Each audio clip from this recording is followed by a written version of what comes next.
and gentlemen, and here we go. We have the kickoff. Back deep to receivers. Number 28 takes the ball, crosses the 25, just across 30 to 31-yard line. Will bring up 1st and 10. Welcome to Ldfl football, the game of the week. Ldfl game of the week. This is the game that we have all been waiting for. The 5-0 Apaches taking on the 5-0 Inglewood Blackhawks. Game was highly anticipated, but both teams had to handle their business in order to get here. And there's actually a lot of familiar faces on both sides of the field, and some that have actually, this may be one of their first times actually playing on the visitor side of the field. So at any rate, we'll come back to that in a moment. Quarterback is set, single running back, twins to the right. And he motions out. He now basically has trips to the left. Quick pass out to 28. Scoots out. Gets out just across the 41-yard line.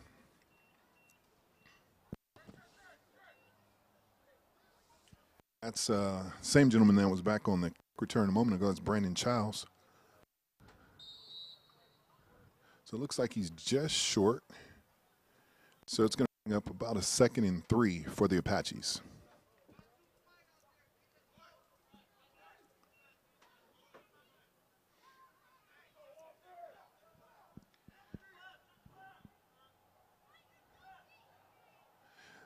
The Apaches go empty backfield here. Bring one in motion, put him back in the backfield.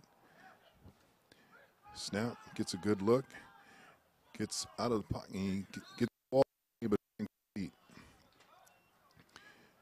So when you spread out and you go empty that way, you have a tendency to obviously not have the maximum protection that you may need. And on that one, he got out of the pocket slightly, and he didn't see anything. And he actually had a pretty good pass rush on his backside, and he was able to get rid of the ball there for an incomplete pass. At any rate, that brings up a 3rd and 3 for the Apaches.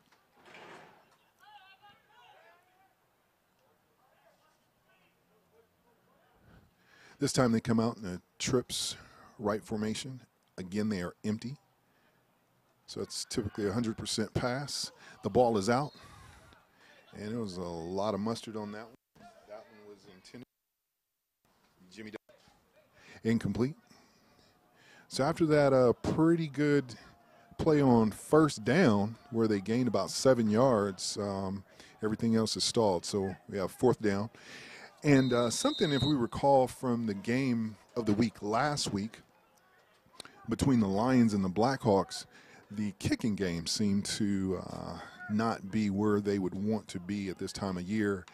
And I'm not sure if that's the situation here, but they are coming out. The quarterback is still in the field. I did not see a bunch of individuals run off the field. So they're actually going to go for it on their own side of the field here. So they have trips to their left. And I thought maybe they would just try to drop them off sides, but now they throw it and it's incomplete. And looks like a miscommunication between the quarterback and the receiver, and the ball goes over on downs to the Inglewood Blackhawks.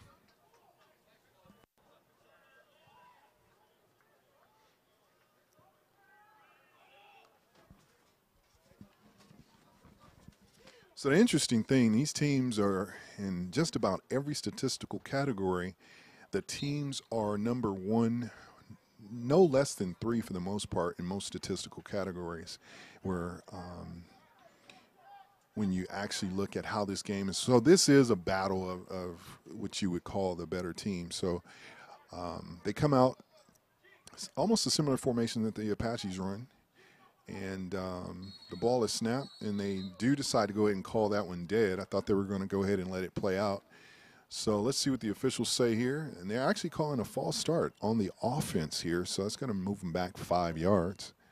And that brings me to one of the points. I mentioned a moment ago the different categories where the teams were either number 1 or number 2 respectively.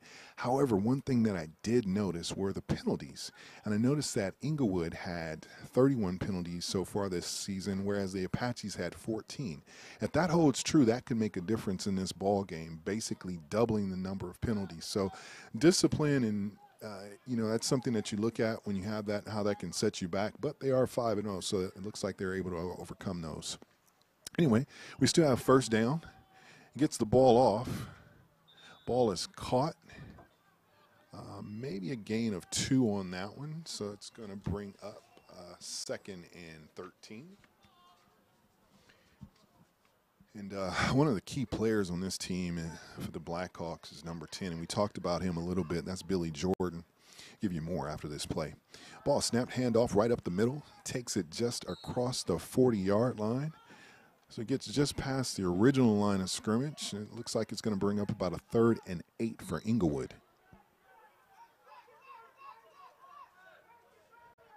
So the leading receiver in the Ldfl is number 10, Billy Jordan, as I mentioned.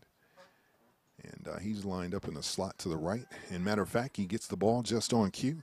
He makes one cut, and he's still going, and it's just talented. He just takes the ball and heads straight upfield, gets the ball out to the 24-yard line of the Apaches. That makes it a first down, Inglewood, whereas a moment ago they were behind the sticks, being 1st and 15, and they've now fixed that. Now they have a first down. That looks like Powell on the carry. Takes the ball down by a host of defenders to include number Darren. Got Wilson out there, and they are in a hurry up. So we'll get this information to you as fast as we can. There is a penalty flag on the play.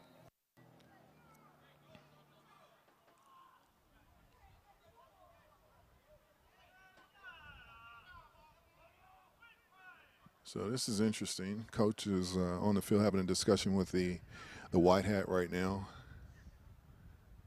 And we'll get some type of call here in a second. So they're calling, looks like they're going to call a timeout. Actually, that's what it is. We have a timeout for the Apaches. And that gives us a chance to catch our breath here. You know, the teams came out pretty much empty for the most part, and going with the hurry-up offense. And part of the reason that you do that is the individuals don't necessarily have a whole lot of time to work out and condition all week, so you try to take advantage of that early just to see where they are condition-wise and see if you can get a big play. And typically with Inglewood, I watched them over the years. If they get a big play, they kind of build on that. But a lot of players on that Apaches team have played in this program before, so it'll be an interesting outcome here, just based upon how they handle that. Anyway, the ball snapped. He rolls back, gets rid of the ball, and right on cue, as I told you a moment ago, number 10, Billy Jordan, wide receiver Billy Jordan. And we had a discussion last week after the game, and he said, Coach, I just take the ball and just go upfield the best that I can. And he is the leading receiver in the Ldfl right now, and we just saw why. So that was Robert Fuller out of Utah State who tossed in that one. And one team that goes for 2 points more than anyone, and that is Inglewood. And sure enough, they did it true to form right there. The give was to number 20, Terrell Alex out of Southern University, one of those Jaguars out of the SWAC. So early in the ball game,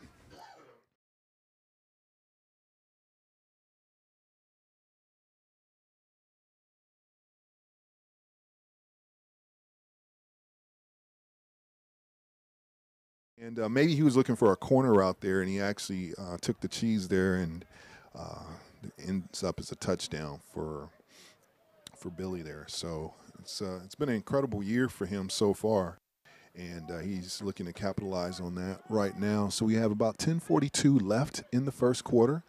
That was the first drive for Inglewood. Each team's Inglewood is up 8-0 over the Apaches.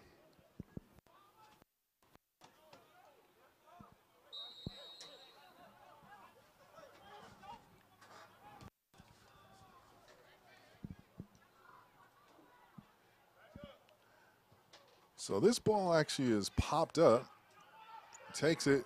Uh-oh, that ball's on the turf. Not sure who recovered that one. They'll sort it out in a second.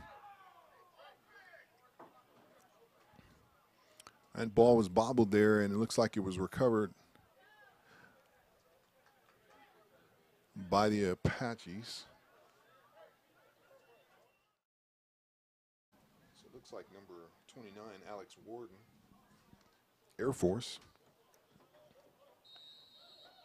So the ball was popped up, and looks like he just took his eye off it for a second. He was able to recover. And at any rate, the Apaches have the ball. Looks like they have it just across their 35-yard line. They go. The second line. Trips to the right, twins to the left. They bring them back.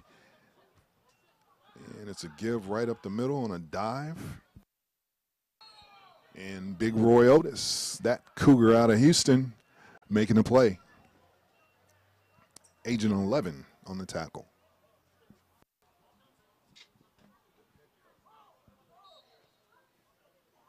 So once again, we'd like to thank you for tuning in. I'd like to make this one very interesting for you. So once again, they have single back. He's off to the left this time. That's a little different than what they have been doing. He rolls back, looks at the same receiver the whole time, gets it off to number 11. And that ball was caught. Takes it out to a midfield. That catch was Jimmy Doe. Nice tackle there by number 3. Devin Gage. Okay, same formation again. Line seems to be holding up pretty well. Have the ball at midfield. About 9:20 left in the first quarter. The snap is off. Gets a lot of pressure from the edge. Come on like that. You talking up? They go in stack. Middle there. So that was a very well orchestrated defensive play there. That was Edwin Flores, a veteran Blackhawk on the play there. And you actually had, coming off the edge, you also had Travis Taylor. So Travis flushed him from the outside right up the middle, and Edwin was there to clean up everything else. So that's going to bring a second down. About 13 after the sack there. Got Roy Otis creeping up.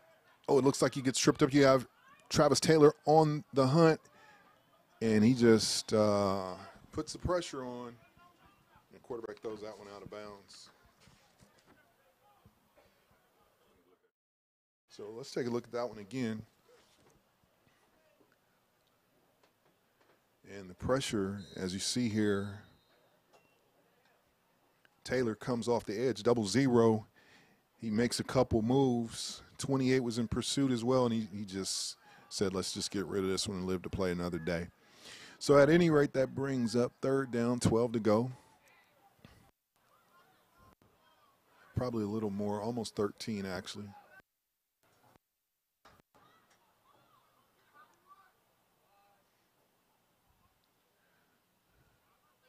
It seems like a lot of time being used here. And as I expected, we have a delay of game there. Knew that was a lot of time there. You can just get to the point you sense that. And that certainly was a delay of game on the offense. So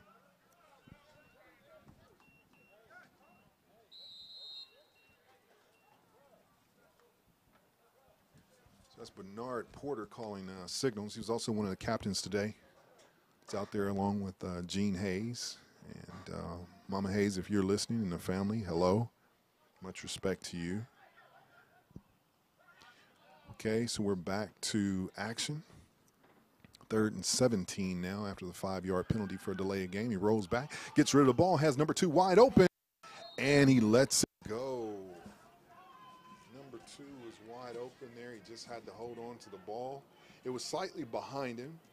He did make the adjustment for the ball.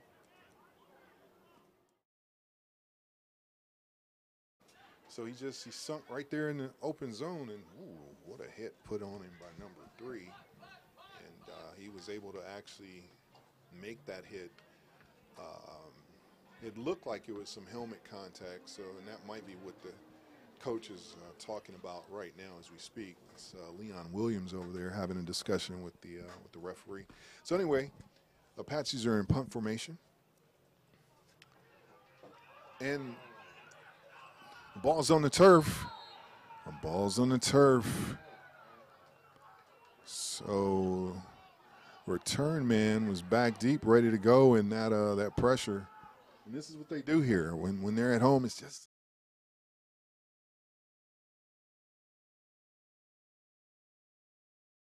pressure coming in. He bobbled it and put it on the turf, and they were able to turn it. It's a turnover on downs anyway. So now it is Inglewood ball on the 25-yard line going in.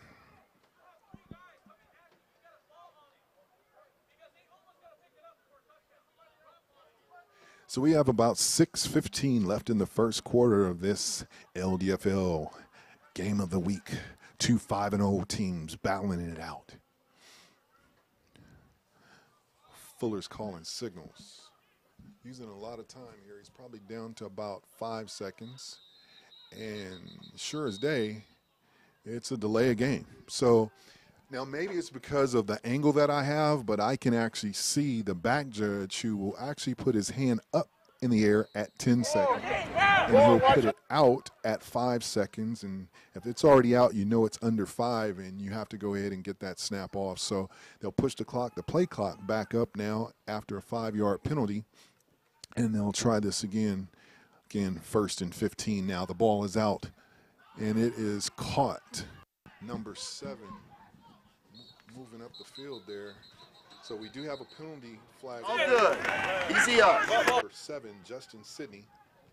And we will see what the penalty flag is. It looks like it was in the backfield, so that's typically a hold, or if it's a defensive penalty, it's a roughing the passer. So let's wait here. Let's see what they call.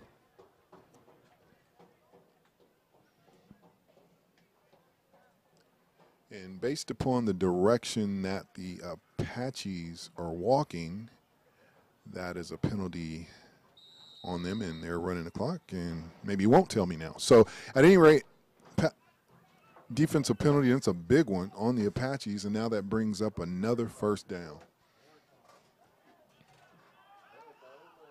So the Blackhawks move up the field. Looks like they have the ball on about their 13-yard line maybe. Snap. It's a handoff in the middle. The ball's on the ground. It looks like it pops out. So it looks like a white jersey had it for a moment, and it looks like that may be the case. We're waiting for the white hat to make a call.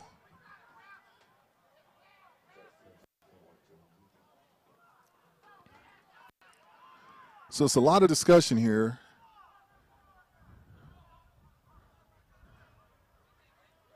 So normally it's the person with the ball is who has it, unless it was taken out after the play was dead. And they are still discussing it. And maybe they're trying to find the exact spot of where the ball is. We shall see. This is a rather long discussion. And, you know, honestly, I'd rather them have these discussions away from the players. But apparently, based upon what is moving, they still have the ball. And now their offense is already set while the defense is still having a discussion about it. Now they get back to their positions. Fuller is ready to call signals. Single back again and gun. There's a lot of movement there.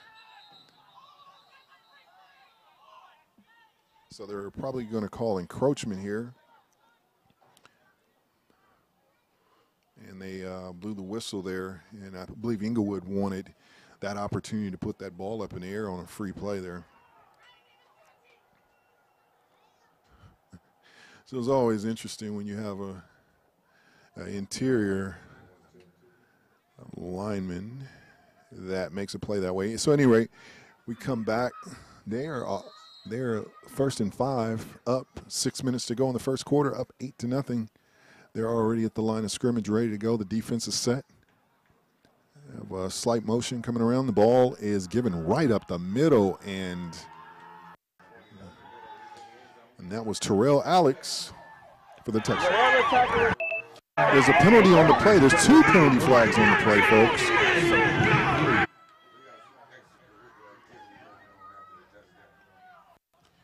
So once again,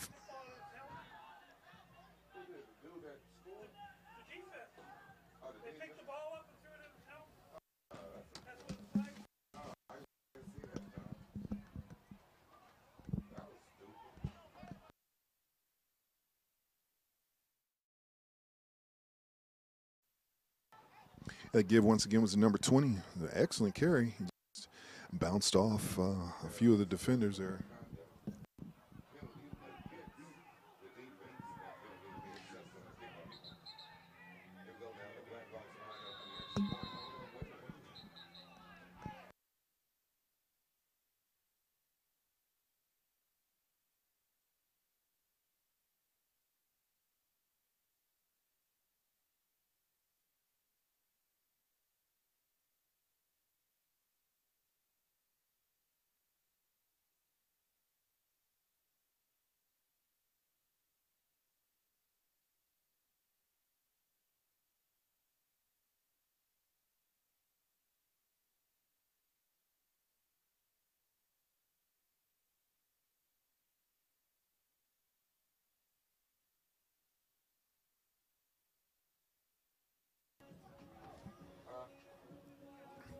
And we're back, folks, and we want to look at is at quarterback for Inglewood today, you have Robert Fuller.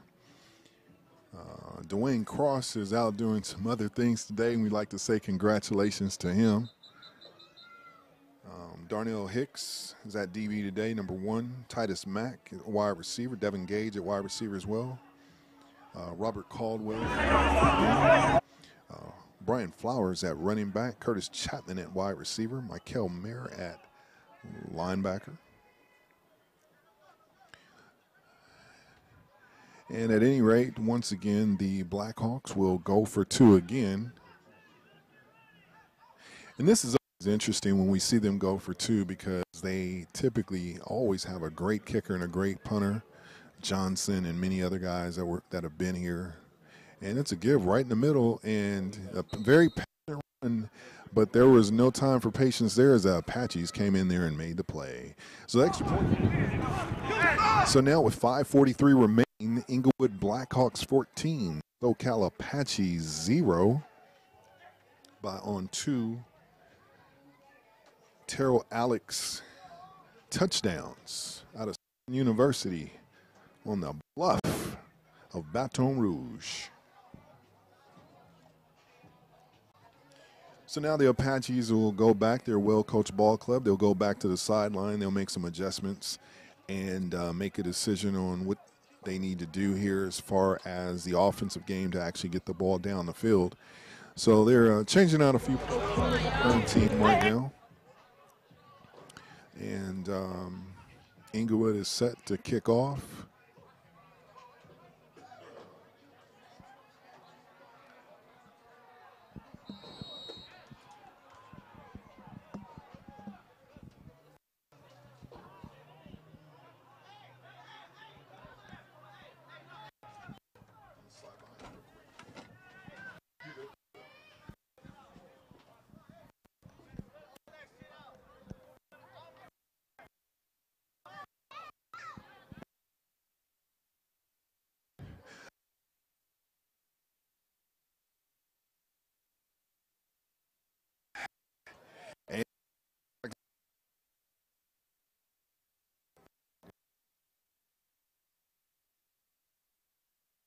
Gosh.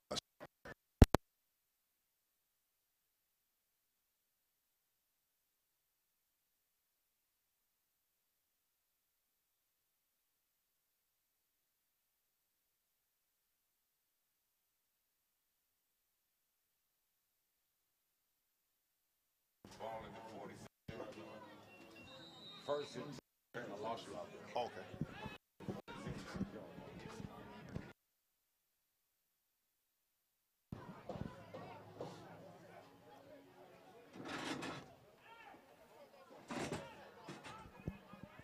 Wow, that was a solid return here. Some good blocks were set up, but that hit by number 45 there, Shaquille Haynes, the wood there. That's what it's a nice clean hit. Everybody gets back up. Anyway, first down, give us up the middle.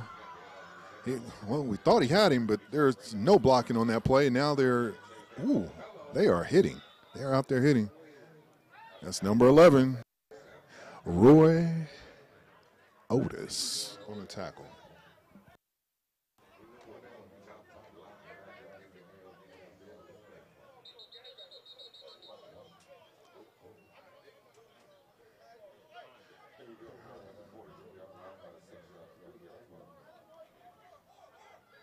Clock is running. Looks like he got back to the original line of scrimmage. And they're going to slow this one down a little bit. So we're going to have a timeout, Inglewood. It gives us a little bit more time, go down the rest of the roster. So we left off at Hollywood Himes, number 9, Billy Jordan, number 10, who we talked about a little earlier, from just about upstate New York there, and a very good young man who has at playing some Canadian football. So I have had discussions with folks outside of this league to see if they could take a look at him. And this is what this is about. Once again, this is developmental football, and that's why we're here. So that's one of the individuals that, you know, I'm sure the league looks to develop and get him out to another league where he can actually get paid to do what he loves. So all these young men are out here doing what they love. And this is a very historic, as you have a lot of players and coaches that have been on the other side, whether they're just here ready to play some ball. So anyway, we're back, second down, about a long 8. He rolls back. He has the pressure again as Travis Taylor is all over him. So Travis Taylor, if you remember him, he's one of the San Diego greats. And I tell you, he actually came on late last week in the game against the Lions, which made a significant difference in what they were trying to do and really turned that game around. So anyway, we're going to bring up third down and a lot, probably about 19 we're looking at here. So they're in gun again, no surprise. Number 2 receiver seems to be uncovered there, and that's exactly who they throw it to, number 2. And he makes one miss, and then everybody else is there. And that ball looks like it came out. No, actually, he still has it. I did see a helmet come off there.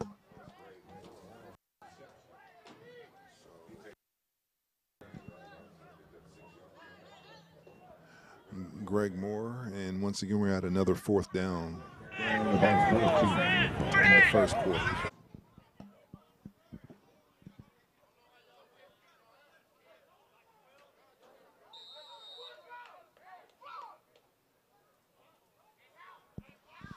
Anyway, the clock is running. We're now down to about 3:45 left in the quarter. So I'm looking at the back judge. His hand's not up yet, so they have plenty of time.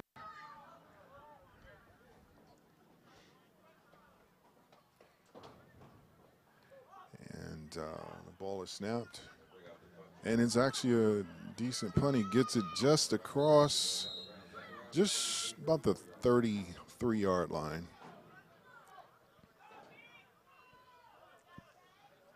So 3:25 left. Inglewood has the ball back again. This will be their third drive. And this time they'll actually start on their own 35-yard line. So let's see what they do on their own end of the field and works out. So look at some of the Apaches now. Mike Johnson, number 0, he was a captain today. Bernard Porter calling signals. Vic Weston. Greg Moore has had a couple big plays today. Okay, once again, they jump, so he gets rid of the ball, and it actually throws a pick. It's a free play, and he fumbles, so the ball's on the ground.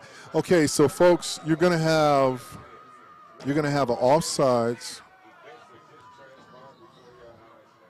You're gonna have an offsides on the defense.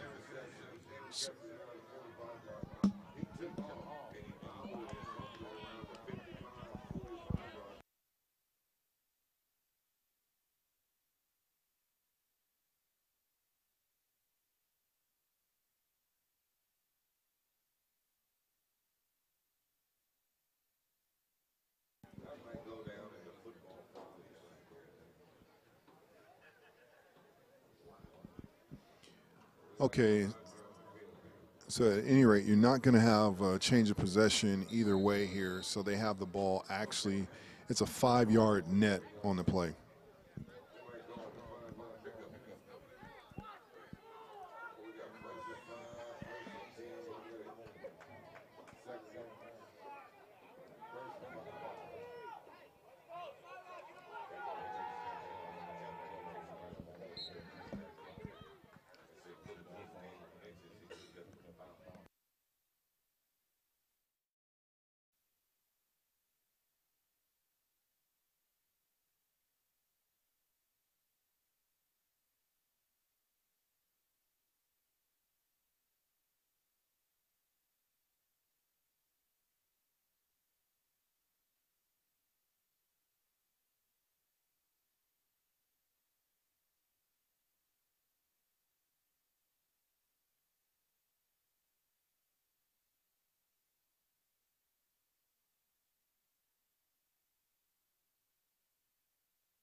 Once again, that's another catch. Billy Jordan on the catch.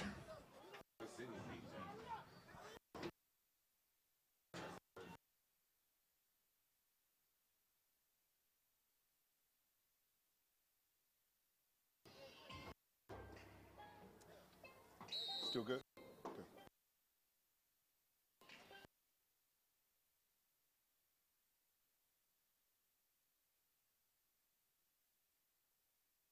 About a minute and a half left.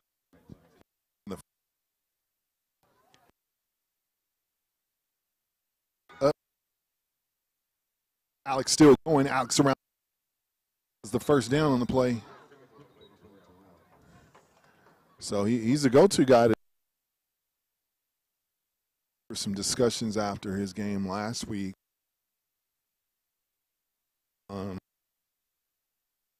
Aspiration.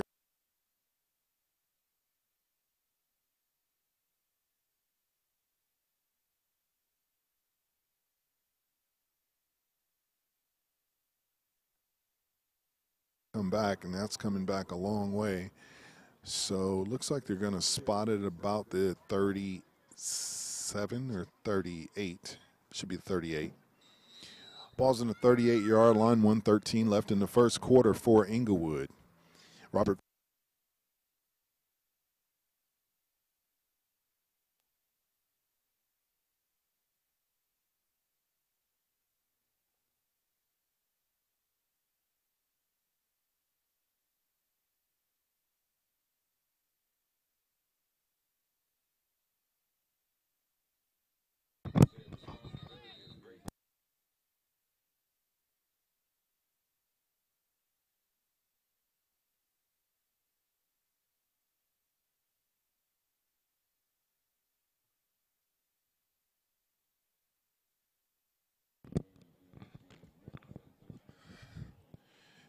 Okay, folks, we have a player down on the field right now.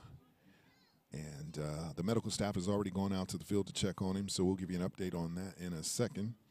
While we have a little bit of time, we want to take a moment to actually thank all of our veteran military folks that are out there that might be listening across the airwaves today.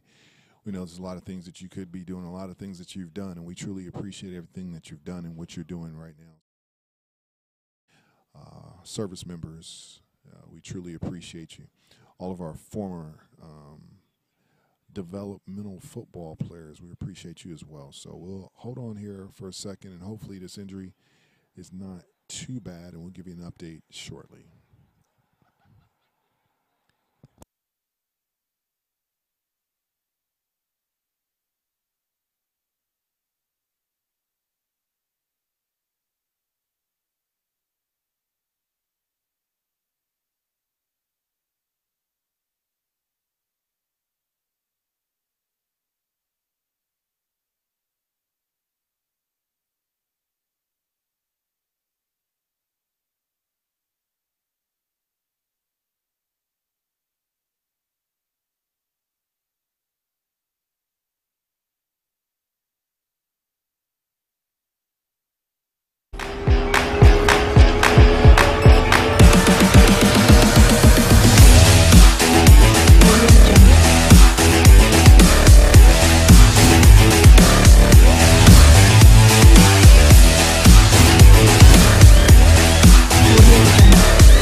Okay, folks, we're at about 25 seconds left in the first quarter.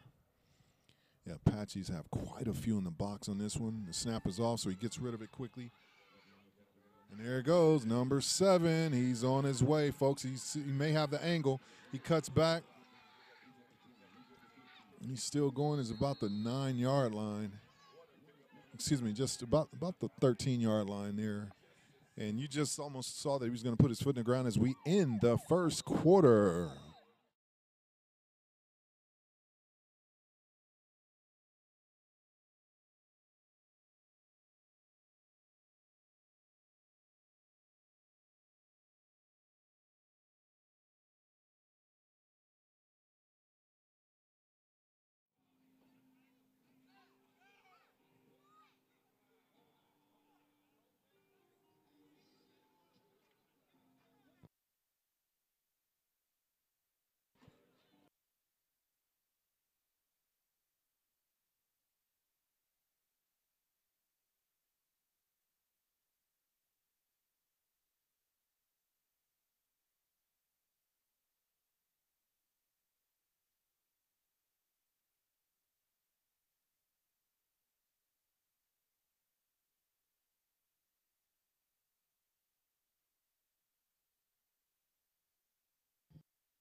All right, folks, we're back. This is the beginning of the second quarter with the Inglewood Blackhawks up 14-0 over the Apaches right now.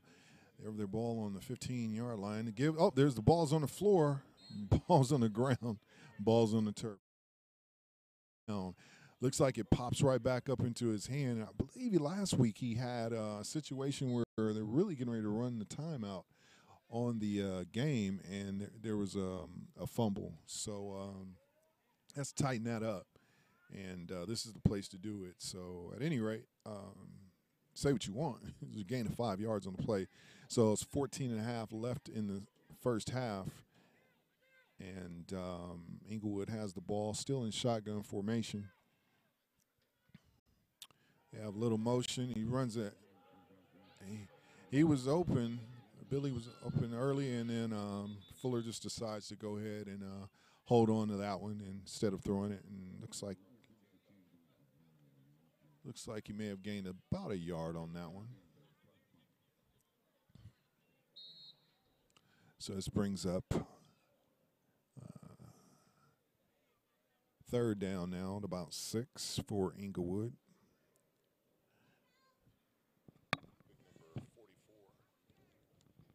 Comes out of the game. That's Dante Perkins for the Apaches. So once again, we were talking earlier about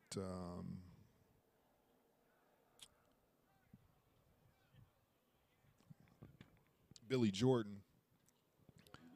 So this give is to Terrell again, and it looks like they may call this one down. That ball did come out again.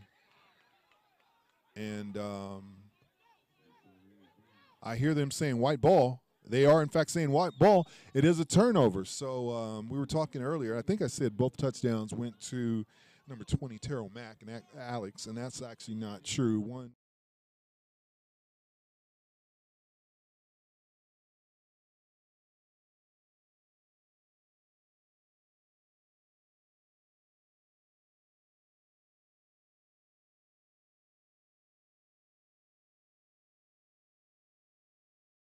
It's pretty tough to come back. So it is now white ball, clock's running, and the Apaches have the ball. So that's in the go zone. That's not even the red zone. That's the go zone there, and they've turned the ball over. So they're waiting for a ball to come in on that quick change of possession, and now they have the ball. So, turnovers, mistakes, those are the things that we look out for, and let's see how this changes the game. As Inglewood is set up defensively with a single safety. The Apaches are in motion, going from right to left. It's a give right up the middle. There's a penalty flag already on the play. So typically that means someone was lined up offside. So we're going to see.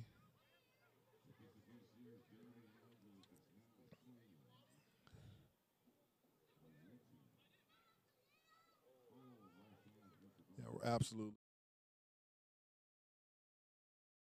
That side judge makes that call. That means he's looking down the line of scrimmage and he can actually see someone in the neutral zone, and that was the case right there. So that's a gain of 5. So actually they're going to repeat the down, and with the 5-yard penalty marked off, so it's going to bring up a 1st and 5 with about 13 minutes left in the first half of this Ldfl game of the week. So now the motion's going from left to right.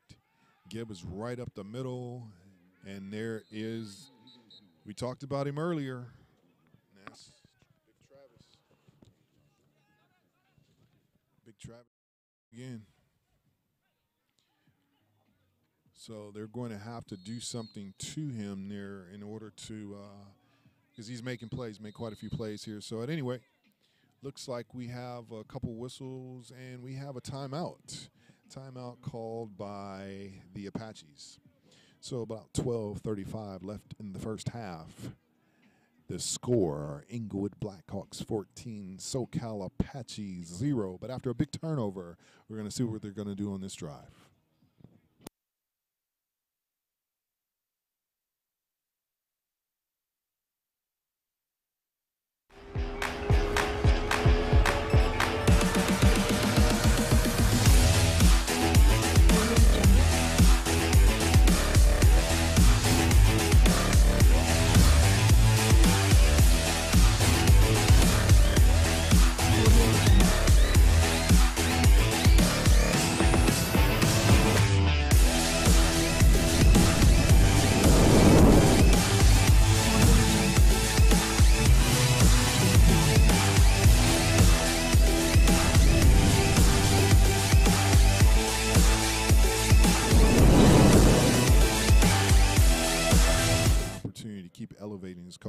earlier. At any rate, second down, about 6 yards to go. He drops back. He's being pressured. He's trying to get outside the corner. Gets the ball off to number 2 again. He catches the ball, and number 4 comes up on the tackle. That's Brian Flowers on the tackle. And has played, he was a star at Inglewood High School, went on to Idaho to play some ball, has also played some arena football, so very talented young man on both sides of the ball, and it looks like he's primarily on the defense now. And last week had a pick 6 that made a significant difference in that ball game. So at any rate, we're now at first down and 10, balls on the 23-yard line. He looks to, and he rolls up on the back of one of the offensive linemen. We hope he's okay. And that's looks like he gets back up. That was number 50, Joshua Hernandez. And no, unfortunately, he's still down there. So he's trying to tough it up. He does bounce up, but he's probably going to have to come out for a play now since they've play. So he'll come out for one. They'll check him out, and it looks like he is okay. Has a little pain, shaking up a little bit, but he's a football player, so he's going to keep playing. And so that's now going to bring up second down and about 13 yards for the Socal Apaches.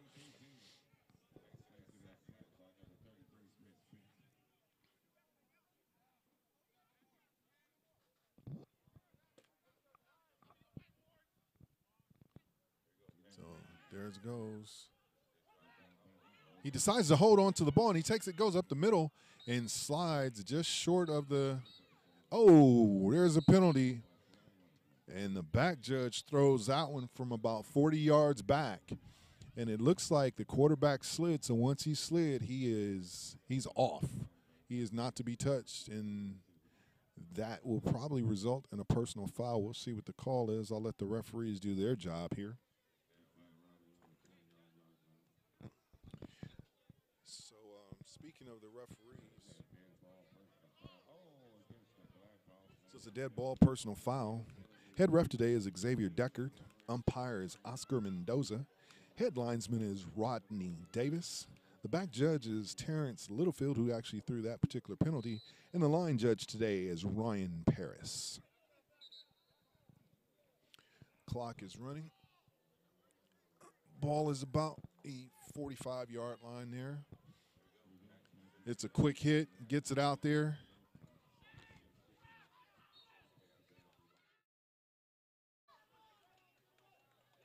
Wow. So that was over to number 14. Looks like we have another injury on the field. And that was pass was to John Roberson. Nice shake, nice bake to get away from the initial tackle there and taken down by a host of Inglewood Blackhawks. Uh-oh, we have a penalty flag, another penalty flag on the field. Something was said, apparently, and the white hat tossed another injury. So we're going to see what that call is. And another penalty flag, so that may mean an ejection there, folks. So we're going to stand by to see what happens here. Typically, that first flag is move away. The second flag is you're gone. So we're going to see what this call is. They're having a conversation with the coaching staff this time. So we're going to let them sort this out, let us know what it is. There are 2 penalty flags on the play. Once again, that was a catch. And the reception was good for about 6 on the play. So we're going to sort this out. So they actually pick one flag up and bring it next to where the initial flag was. So let's see what the call is. So you have personal foul or unsportsmanlike on the Apaches. So we talked about the penalties earlier and how they can affect the outcomes of your game. And I'm not sure how they get an unsportsmanlike penalty when there's an injury. So apparently something was said, and the referees want to take control of the game, and that's what they did. So they're in charge. So I don't care how we look at it. So either way, they'll have a penalty. They'll mark that penalty off, but they will still okay, apparently he pointed the wrong way because he certainly pointed to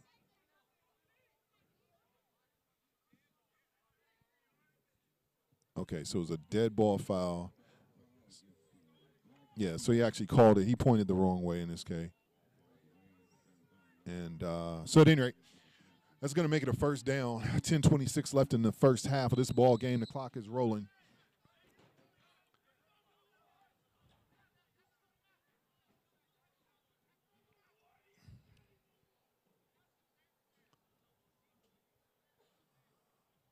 So at any rate, single back. Safety flows back late. So it's a single safety, probably in a cover 3. Oh, my goodness. Oh, my goodness. You got to let him go. Once you grab him by the back of the jersey, you have to let him go. So they're probably going to look at an initial call of a horse collar, and then they look at a potential face mask there. Yes, and that's exactly what they called. They call a face mask, and the referee once again points toward the Apaches, and I'm pretty certain they didn't face mask themselves, so we're going to see what the call is here. So it's developmental for everyone. No problem with that, right? We'll keep pushing. So at any rate, they are looking to mark this off. It's going to be a 15-yard penalty from the spot, and it will be an automatic first down. That's typically how that's worked out.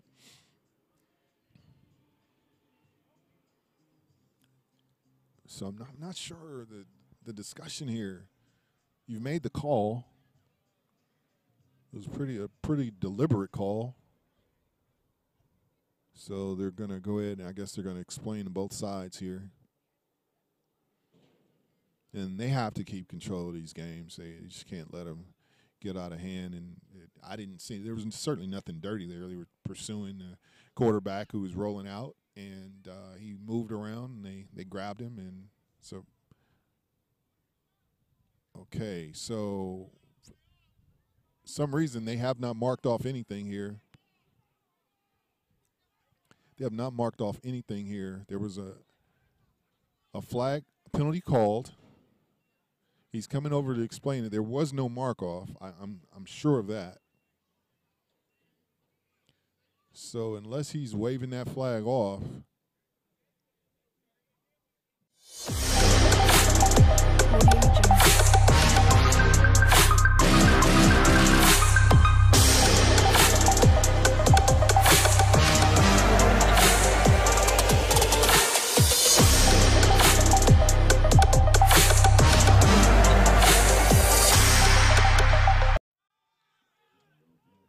So that's it's a hand up. That's an interesting call there. I'm not too clear on that one. As you certainly, if you look at the replay on that one, but maybe he was saying that it was a horse collar, and it was not. Maybe he's saying he just grabbed the back of the jersey, and the person that had a better angle had the call. So anyway, we're moving forward. It is third down and a zip code for the Apaches.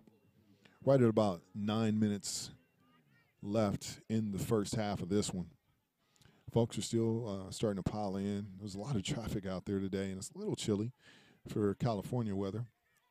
So motion man goes across, and he just puts the ball up in the air, and Brian Flowers right in his hands, and he puts it on the ground. Incomplete. He gets a pass deflection, folks. Still a stat.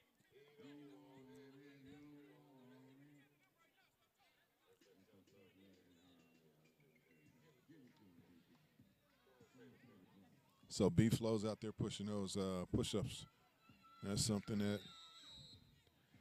that you do. It's part of the discipline, part of getting your mind right for the next play, right?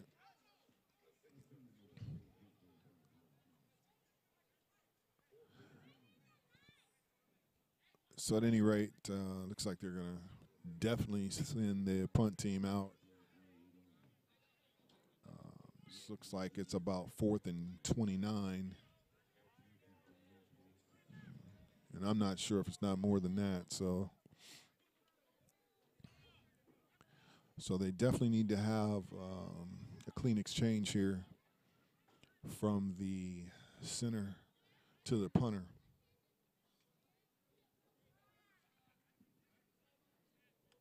Looks like back deep to the ball's on the ground again, but he actually gets it.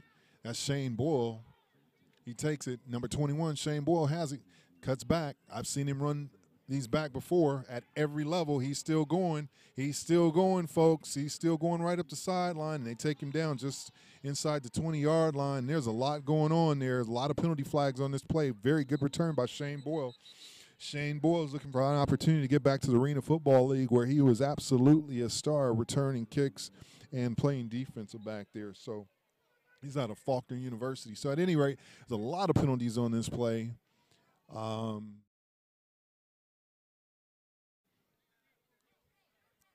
So we had a relatively clean game early, and now the penalty flags are starting to pile up. And if you go back to my earlier discussion, we did talk about those penalties. So once again, this is Grady Tucker for Highest Level Sports, and we're here with the Inglewood Blackhawks and the Socal Apaches for this Ldfl game of the week, and they're just starting to get everything going here. A few penalties late, but some very explosive offensive plays early, one of which by number 20, Terrell Alex, on a run, and then also by number 10, the leading Ldfl.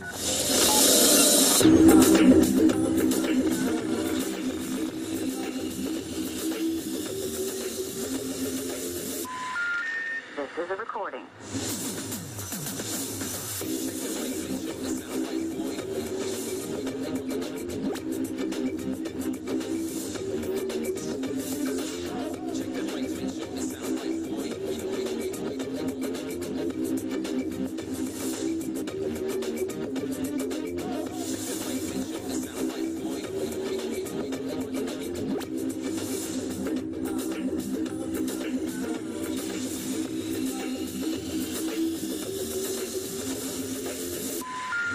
This is a recording.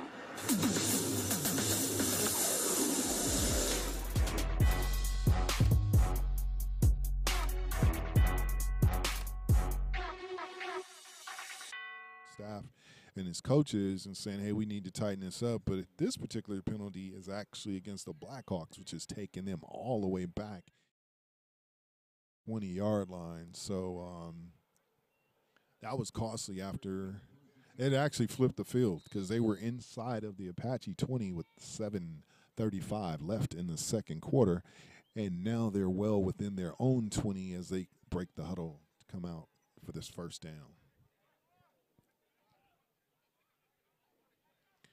So the Apaches are standing pretty much in the same defensive set. Looks like they slide the safety over to the hash. They go from a single safety to dual safeties, and once again, it's another penalty.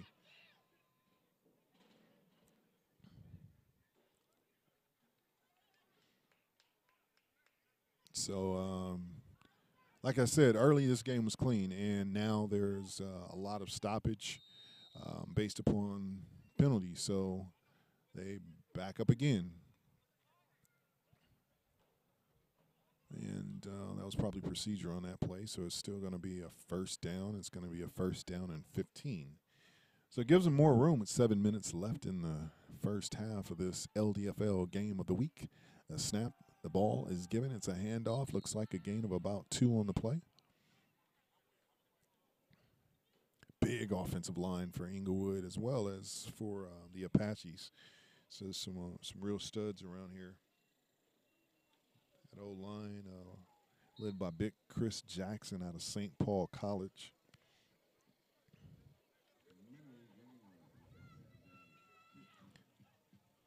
Boca Negra also. Big Ray Rios and big Omar Duran out of LA Valley. He rolls back, has a little bit of time, gets the ball out to his right. The ball is caught, and it looks like a bunch of Apache defenders are there to wrap him up. It's Billy Jordan again. So 6 minutes left. Angeles, California on Obama Road, the former Rodeo Road, now renamed Obama Road. And some of the changes that they are making around beautiful Dorsey High School, which has put out so many talented individuals. And it looks like they're changing the whole face of the school, and especially in the athletic areas and so forth. So it's always good to see is the progress. So at any rate, the ball is snapped. He lets it go. It's a middle route. He telegraphed that one the whole time. That was 18-18. And 18 was covered by 18 on that play. That was Brandon.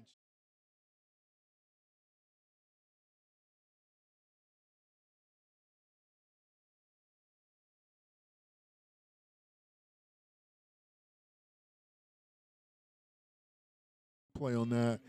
He sits there and he's shadowing the whole time.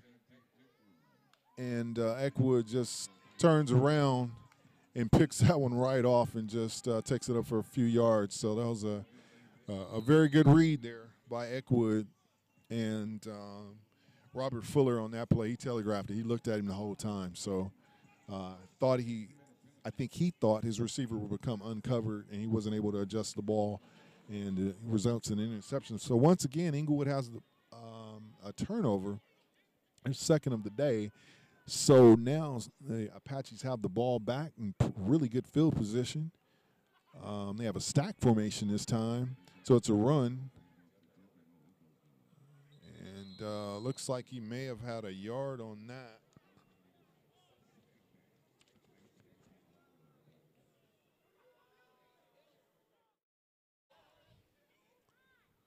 Yeah, that was one. That interior D-line and linebacker core, that's a tough core. These folks have all played at some of importance, and it takes a lot to fool those guys, and certainly it didn't happen there, but it looks like he may have gained maybe a yard, if that, but I think they're going to call this one a 2nd and 10. And the snap looks one way, and there's Roy Otis. He's still making plays after all these years. And he wants to eat, and he ate there.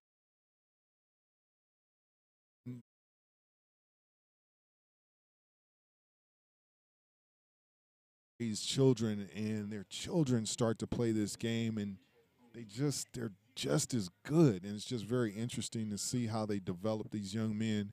Where this game requires you to spend quite a bit of time away from your homes, but it seems like they're all doing a great job in taking care of their families. And I've watched some of these young men have children, obviously, get married, have children, and start to raise families. So I'm very proud of to broadcast this game for you today from beautiful Jackie Robinson Stadium.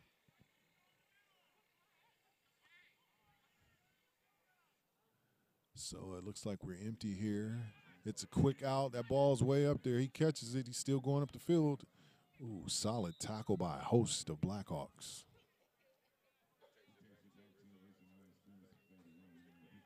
So they're chopping away at it little by little. About 3:15 left in the first half here. Now, so there's some decisions to make, and I guess being almost the end of the first half, they've decided to go for it. I mean, they've gone further than this, so I don't expect them not to here with trips to the right.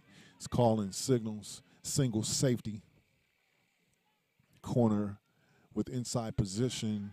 He gets that ball out there. He throws it. The ball's up in the air, and he almost catches it. A great defensive play as well as a great offensive play, and just can't quite get his hands on the ball. And it falls for an incomplete pass, and it's a turnover on downs. The ball goes back to Inglewood with 2:42 left in the.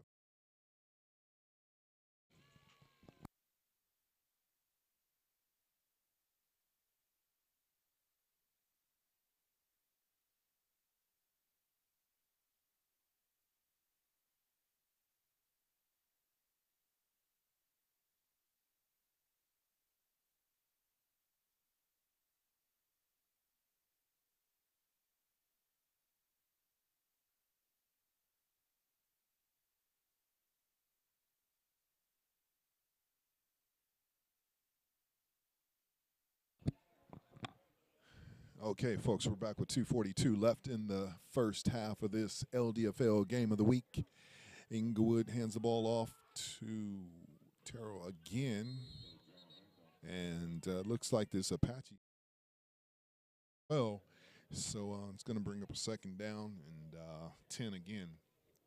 So both teams are testing the waters with the passing game as well as the running game.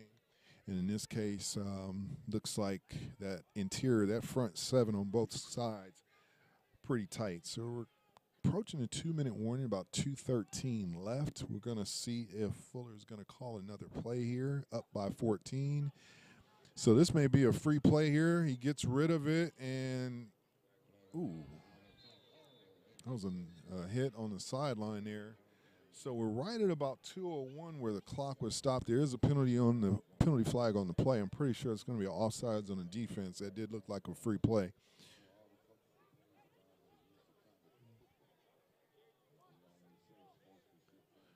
So that's going to bring up after the 5-yard mark off here. You're going to have. It's going to bring up a 2nd and 5 now.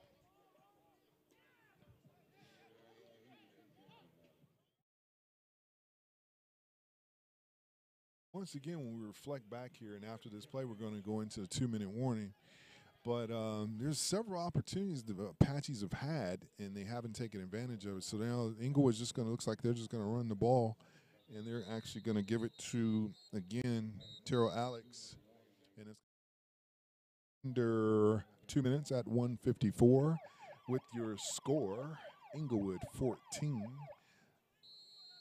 Socal Apaches 0 at the 2-minute warning.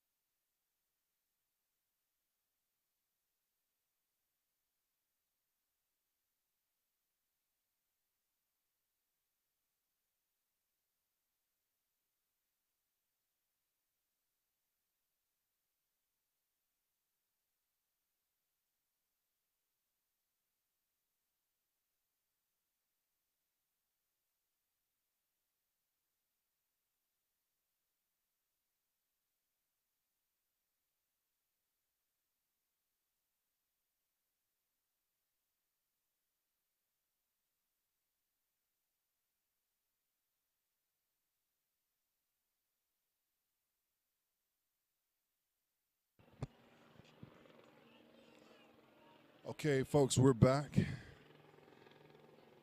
1:54 left in the first half. Quarterback rolls back. Looks like he's got a little bit of pressure. Oh, and he's brought down.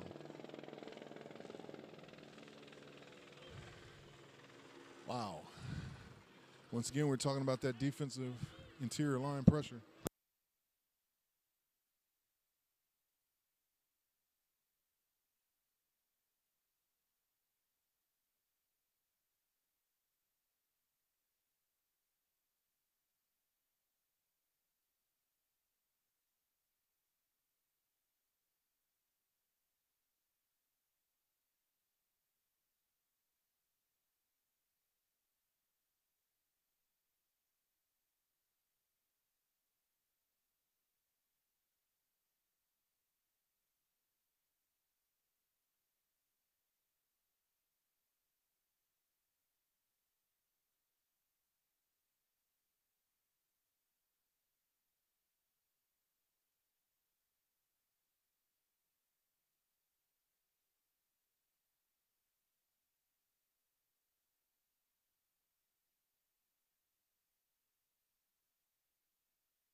was a good punt there, and had a pretty good turnover, end over end turnover there, and it rolled and just was not a safe opportunity to go ahead and pick that ball up, so they went ahead and downed it. But once again, there's a penalty flag on the field.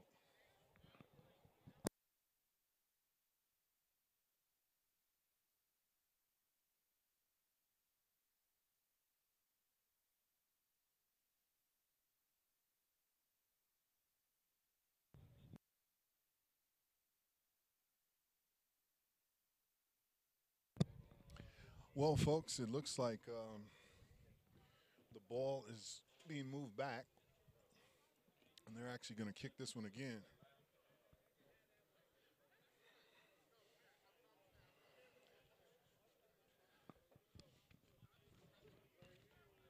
So once again, back deep to receive is number 14, John Roberson.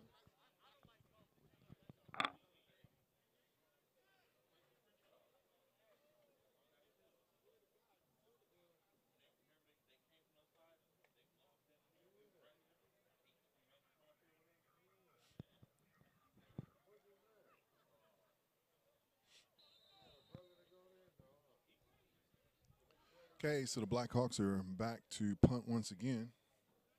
And really what they wanted to do right there with 4th and 12, they just wanted to run the clock. They're about 14. And kick is up. It's a shorter kick. So that penalty definitely benefited the Apaches.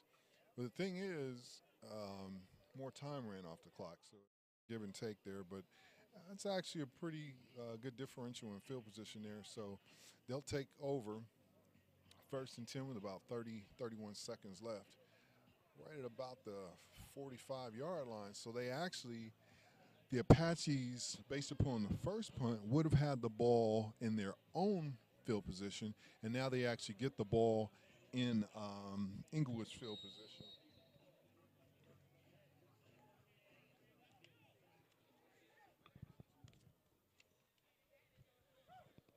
Okay, so let's see what the Apaches do with the ball now. Bernard Porter calling signals.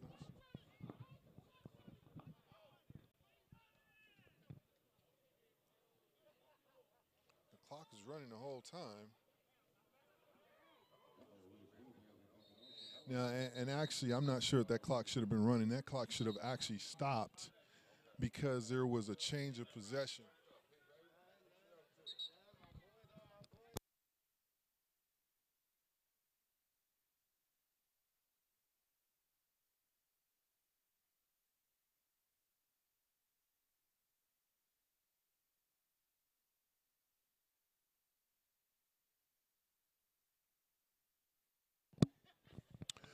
So the officials actually noticed. So they noticed that the clock was running. They've adjusted and put the time back on the clock.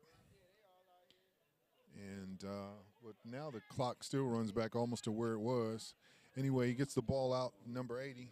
He's still going, still going. Looks like he may still be in bounds, and if he is, that means the clock is probably going to run out. And they did not call a timeout because they did not have it available.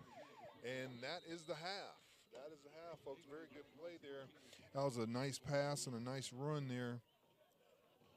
And anyway, they could not score in the first half, so we have about 15 minutes. We'll come back and see you in a moment.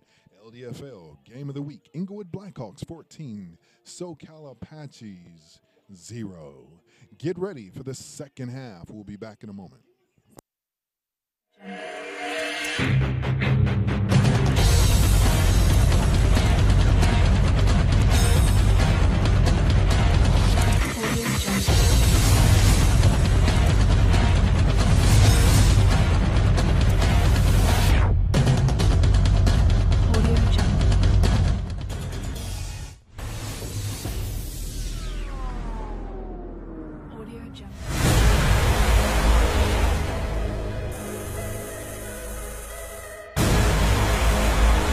Ready?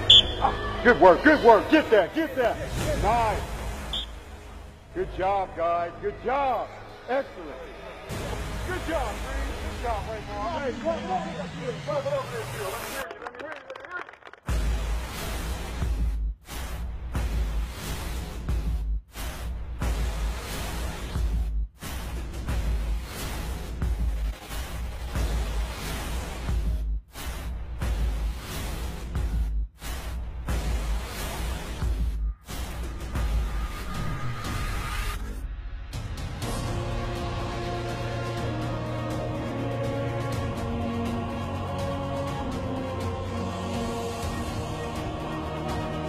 my kids need me, and I have to be a winner, and they need me to be successful. I think we're one of the biggest kept secrets. You know, we all have regular jobs, but, you know, just doing it for the love of the game. Pick up the blitzing guy. They call you the dreamer of the team.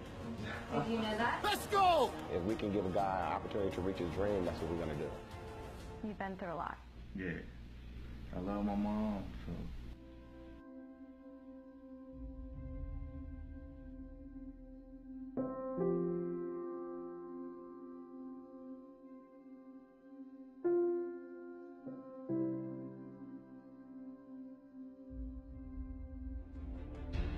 It ain't over! They can be fighting. It's over. Let's play. We better. Let's finish. We have to stick together. So this is for the championship. You will have to make it from 58 yards.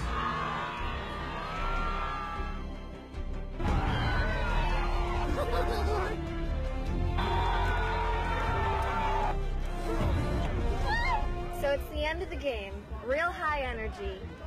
You decide to desecrate the field with champagne. And then you walk off and you leave your team members to deal with it. What were you thinking in that moment? I don't want to answer that. No, Ask that question again. This is your chance to clear up what may look like something bad on Because I'm going to disrespect the Cobras, and that's final. All right? Thank you.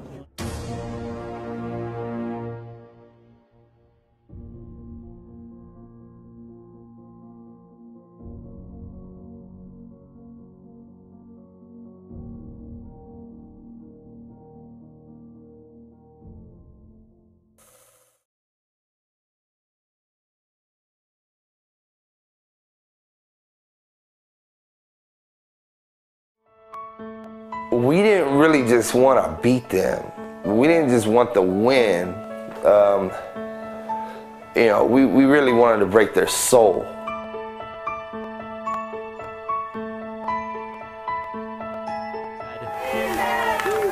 At Jackie Robinson Stadium. 4th and 9 from the 25-yard line. This will be a 43-yard field goal attempt for Mark Drake. Fake, Johnny Jackson throws right side, complete, down to the 5, and it's a touchdown for Inglewood. Brian. I have to be on the field. I have to be mixing it up. I couldn't live no other way.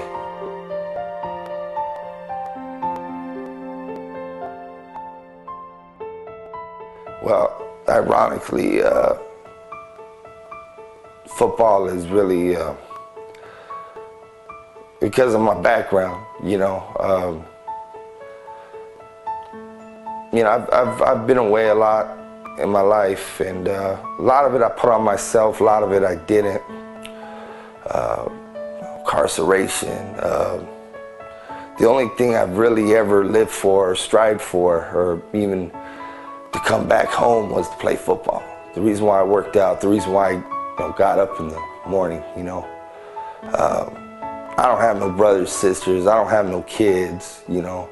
I come from a broken home, so football is like really, ironically, you know, football is like the only really thing I have. We are on a quest for the best. If you want to be...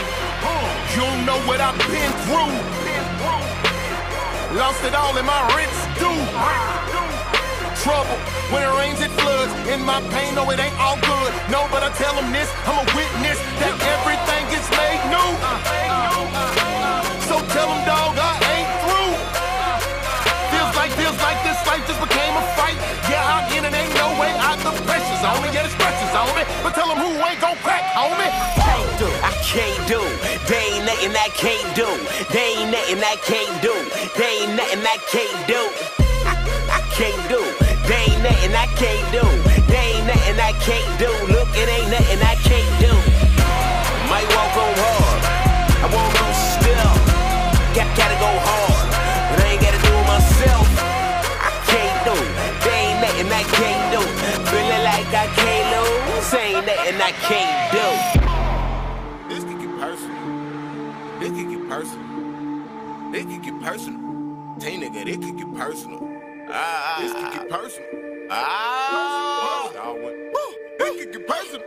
Hey, I need your energy. Snake, the enemy. I do with that energy. Turn out your head if you feeling me. I need your energy. Turn out your head if you feeling me. Snake, the enemies. I do with that energy. I finished, but I ain't who started it. It's too much hate in the heart of them. We just come back with the problem and bring it straight to your door like you ordered it. I come for the goal like a pirate. Killing the game and recorded it. They don't want to see me go forward with this, but I get it and run it like Forrest. I got that fuego. Damn it, Ldfl. Brain is a gun go bang. Bang on them all of them fall. Falling in line up and brawl. Brawl for your ball, ballin' no point. Point me the way to the in the thinking the tank might make it a bang. But Big Bang Hank ain't ever had a choice. We move it deep. To the left, to the right, cause on Susie Street. Hundreds on your kicks and make you move your feet. Plus I can't be beat long as I move my feet. Right, why me move my feet? I need your energy. Oh, snake, the enemy.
Represents this Southeast.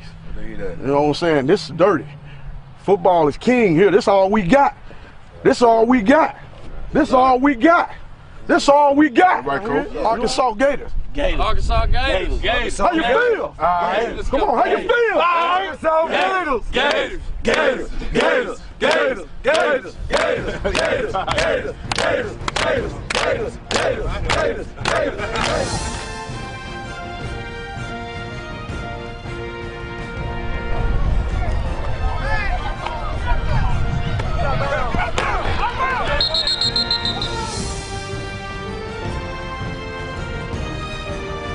Man, a quest for the best. If you don't get this DVD, you don't love minor league football.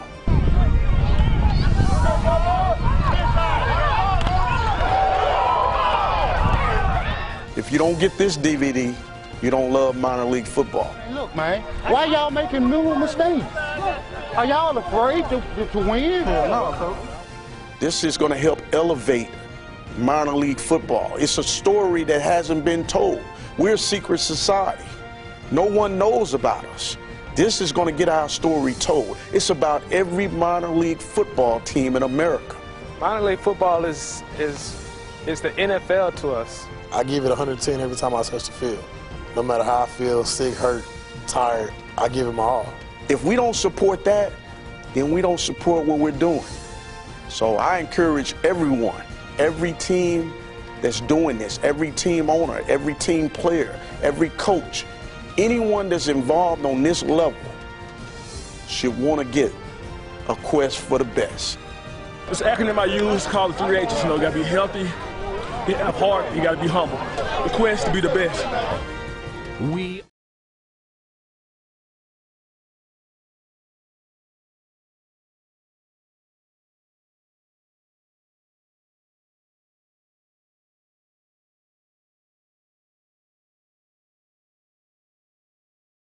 I came up from nothing, you can't tell me. Yeah, did it on my own, take out my neck, take out my wrist. Yeah, I swear I ain't never expected it to be like this. Now I'm getting rich, I swear every day we lit. Yeah, every day we lit. Yeah, you can't tell me.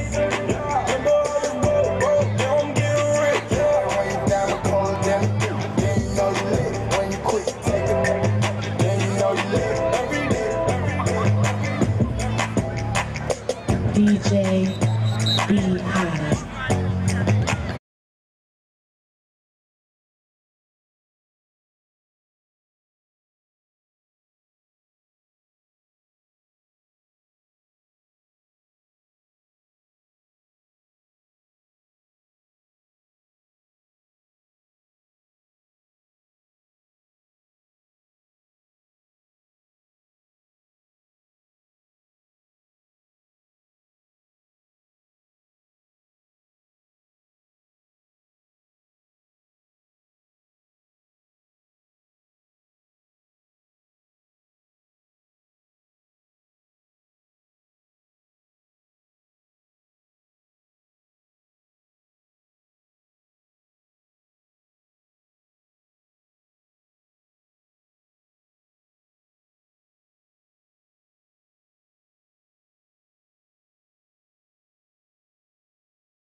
Welcome back, ladies and gentlemen. We're back here for the Ldfl Game of the Week.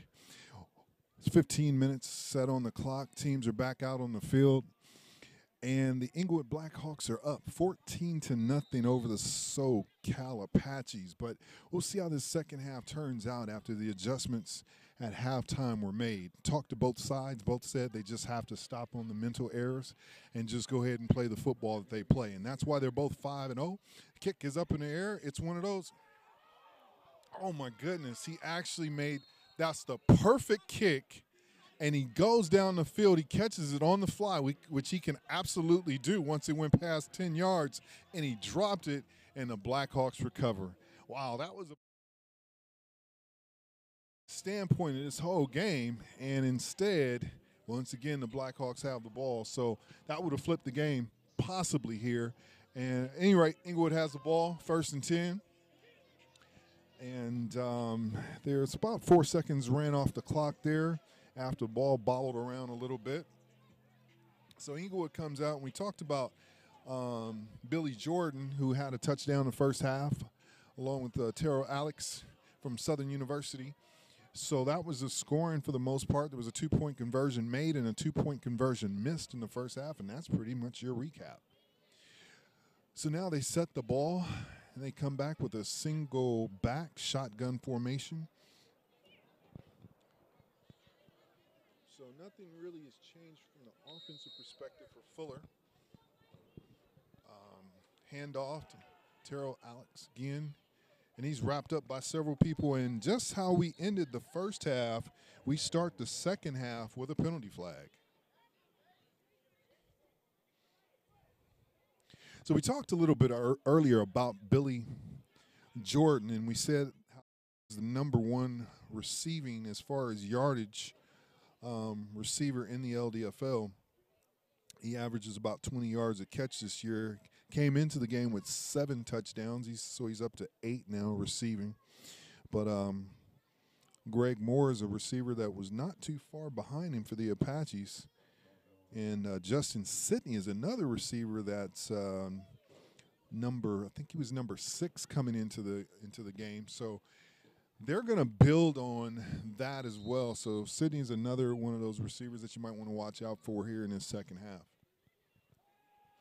At any rate, the ball is snapped, and he's just that's just mechanics. That's Plumpty. That's his mechanics on that particular play. Basically, he rolled back, he felt a little bit of pressure, and he threw it off of his back foot. And typically when you throw it off your back foot, you don't get the push that you need on the ball, and it went right into the ground there. So we know that Robert Fuller has been coached on that, and he'll have that discussion in between series here. So it's about 14:30 left in the second.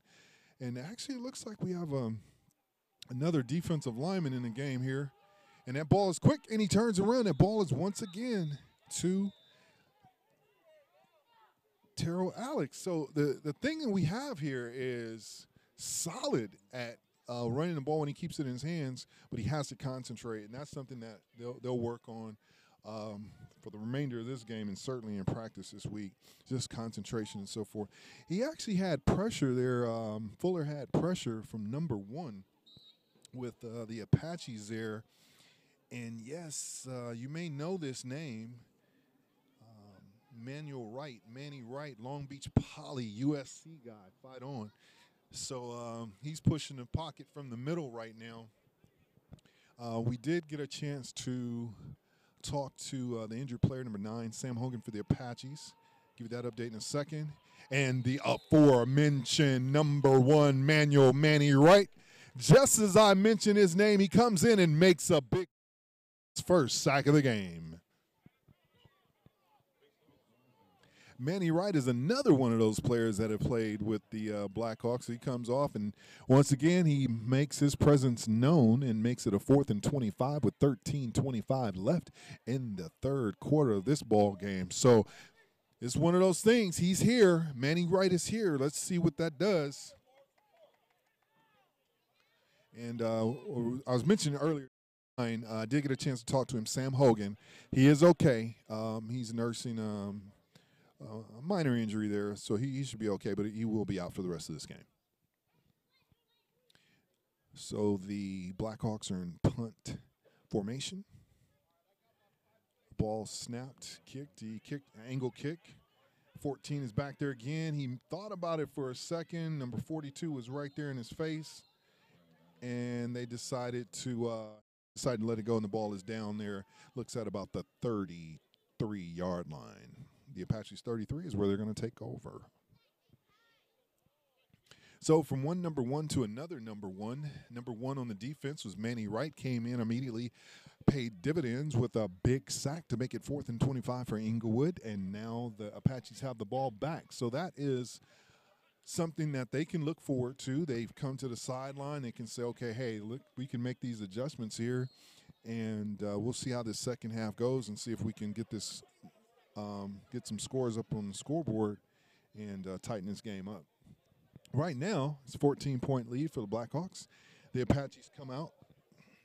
Same formation that they've had.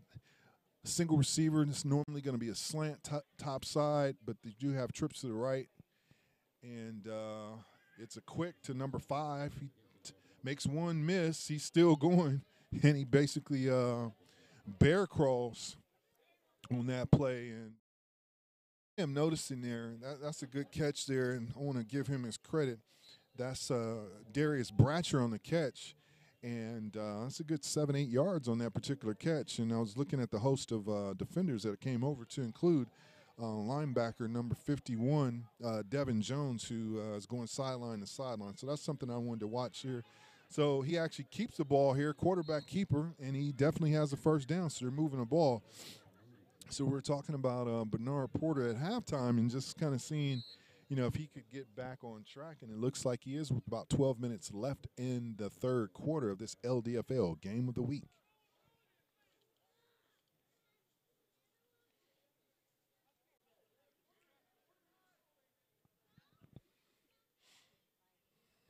So shotgun formation again, back leaks out. He takes a pump and pumps the ball, squares his shoulder. He has a person right on the sideline. Wow, he's his mobility. He does not look like the same quarterback that he was in the first half there. That is over to number 14, John Roberson, first down. Ball, they're moving. They're having a very successful first drive. That defense looks like it's sparking the offense here. 11:15 on the clock. As the trains roll by beautiful Jackie Robinson Stadium on a lovely night in Los Angeles, California. At any rate, trips to the right, single back off to his right as well. It's a give. No, it's a good fake. He tells his receivers to go back. Ooh, what a block. Ooh, and they are hitting. And I tell you what, that was Devin Jones on that one. We just talked about him a moment ago going sideline to sideline, and he definitely brought the wood there. A very good block there on that play. And unfortunately, he's still down, so they're going to take a look at him. But, yeah. Uh-oh, so there's a penalty flag on the play. And that penalty flag went a good 33 feet up in the air there. So we're going to see what that call is. And considering it's the referee that's on the sideline of the Apaches, matter of fact, now the the hat comes off of the official. I think he's pointing to a particular player in this situation. So typically, when you have the flag go down followed by a hat, that is a secondary penalty, and I think we talked about that earlier. And we'll see what happens here.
Have the ball and are driving.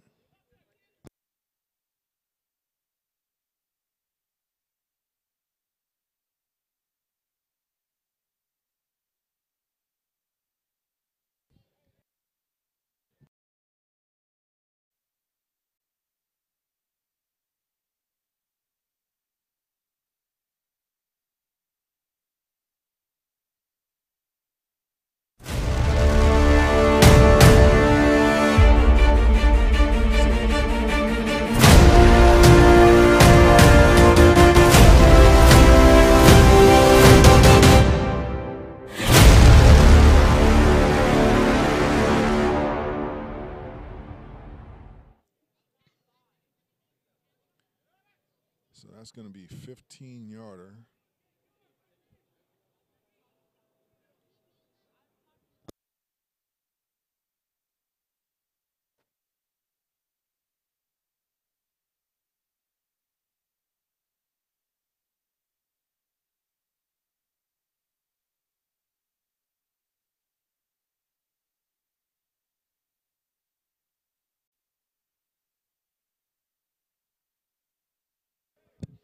Okay, folks, we're back. It's about 10:29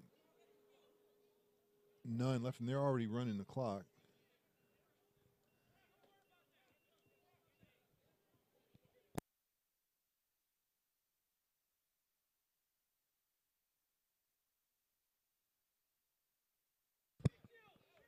So the clock's been running for a good 10 seconds, 15.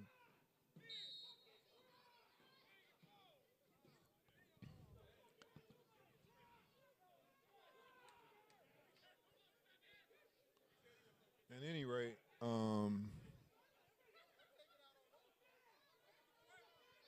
there's a lot going on.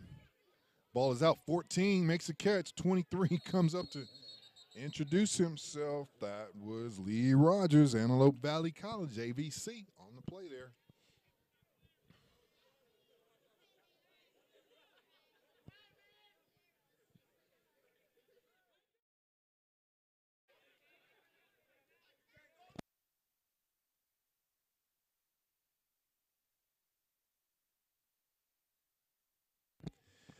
Okay, folks, anyway, we're back. 9:11 left.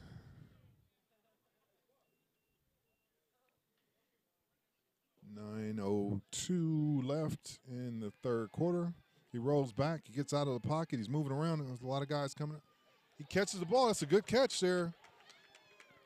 What a catch there on the sideline. That's a next level catch, folks. That's number 5. That's going to be play right there. If you look at it, he comes up and the quarterback gets outside the pocket there, and excellent play. Didn't get the first down, but he's 1 yard short, so I'm sure they'll go for it here with 8:51 left in the third quarter. But what an incredible catch. So the clock is rolling, and they're in shotgun formation again.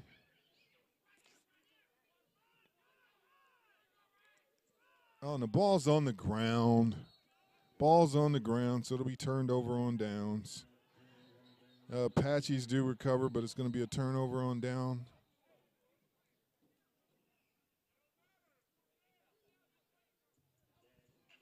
Wow, incredible. Well, for some reason, the offense is staying on the field.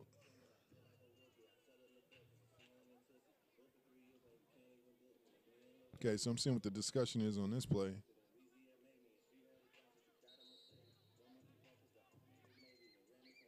Okay, that was 4th down. They ran a play. So I guess they're saying that was not a play.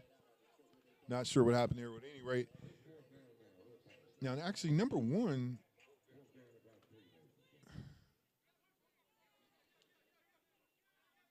splits out there.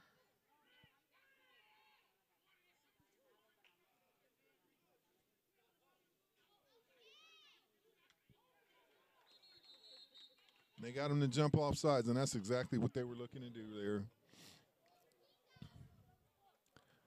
That's exactly what they were looking for the Blackhawks to do, and that's what they got. Encroachment on Inglewood, and that's going to make it a first down.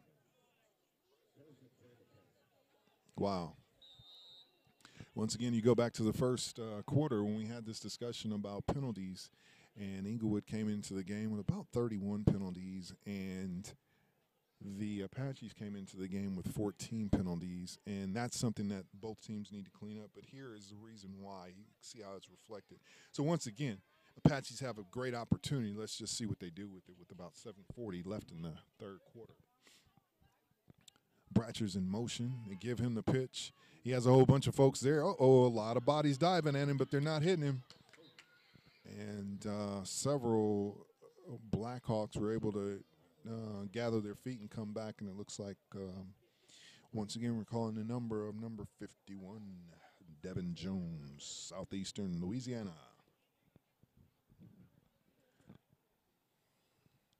So we'll talk about the developmental program. Looks like, wait a minute, we just had a penalty.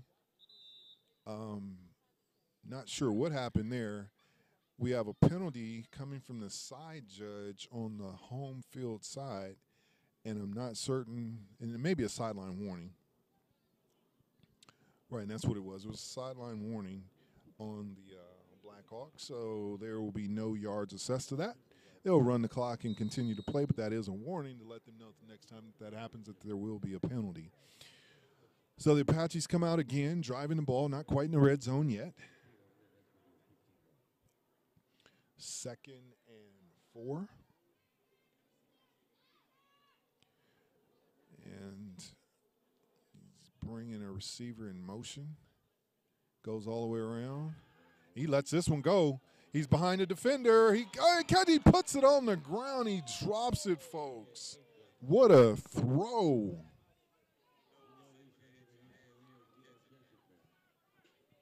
What up?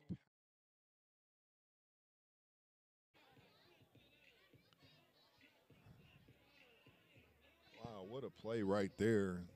You have to take this. So many teams have walked away in the history of Inglewood football and all of Southern California and walked away and said we had the opportunity to make plays and we didn't make them.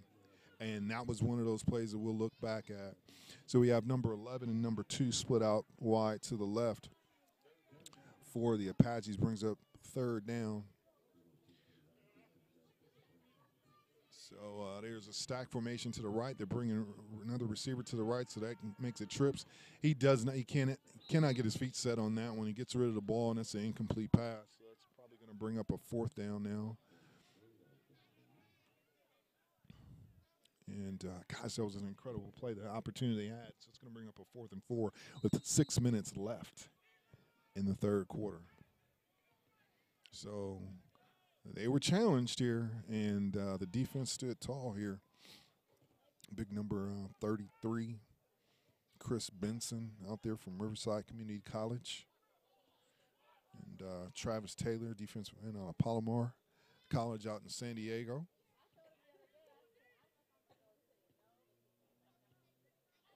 So now here's another one where it's a hard count by the quarterback. There is movement, and they're going to probably call a false start here on the offense.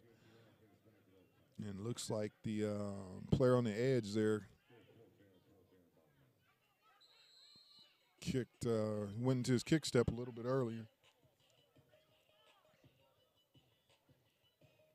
That looks like big number 44.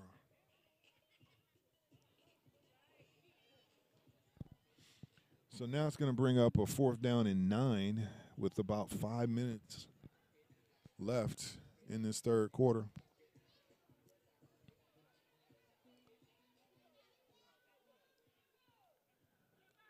And so the Apaches come up to the line of scrimmage. Trips to the left, single to the right. He gets rid of the ball. No one's there. Only person that was even close was number 4, Brian Flowers on the defense there. So looks like a miscommunication, and he couldn't get his feet set. So it's going to be a turnover on downs. Ball goes back to Inglewood.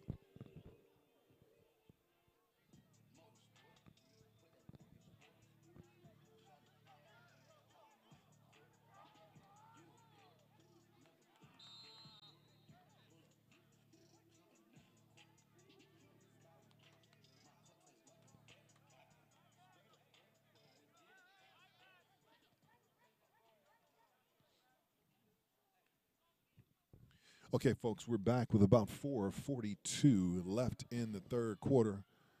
Oh, the ball comes out again. Looks like the whistle was blown there. That was a carry, number 25, Kendall Gordon out of Dickinson State.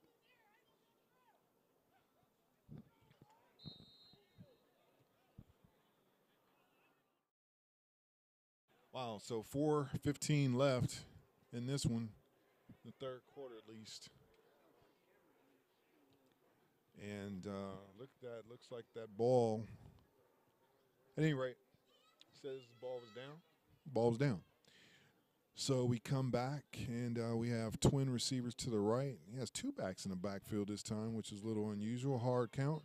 And looks like the offense lineman jumped a little bit there.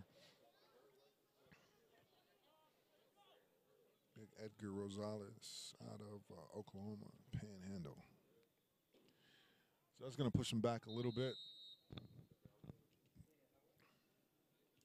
So the referee had the flag in his hand when he waved the clock. I don't know if he's waving that penalty off or not sure what he did there. Anyway, it's the, second down. And we're looking at a good 2nd and 13.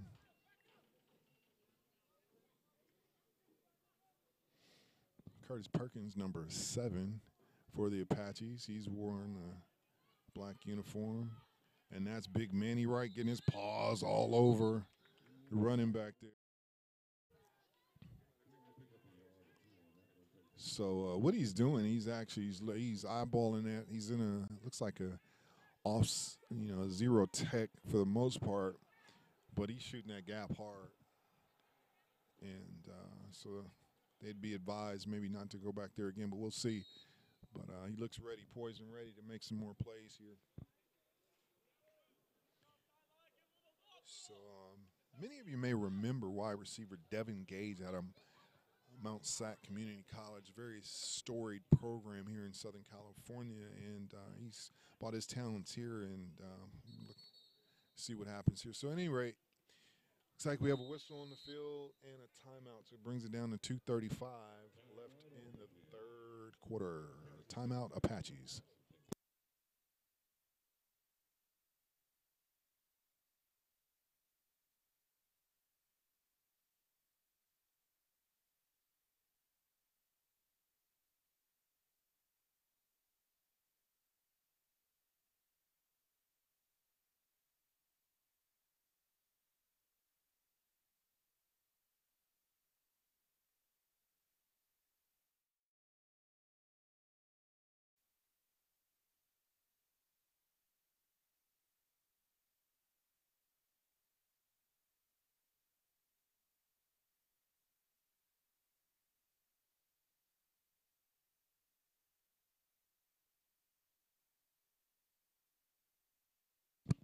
Okay, folks, we're back.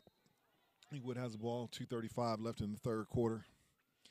Two receivers split out to the right and the left, a single back out of shotgun formation. He rolls back, looks to his right for a second, takes off. He's going to his left now, a couple blocks, a couple hits. They're playing football out here, folks. Looks like he's going to be short.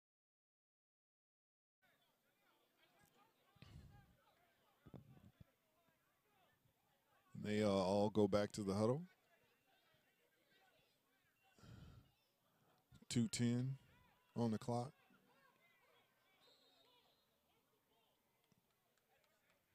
So 2 minutes left in the third quarter now. This quarter's going a lot faster than the previous ones, or maybe it's just a little bit colder out here. So number 14 goes back to receive for an expected punt by Inglewood. And that's number 14, John Roberson again.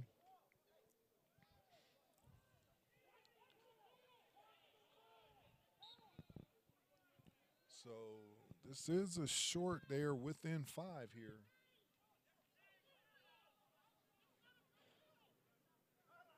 Ten seconds left.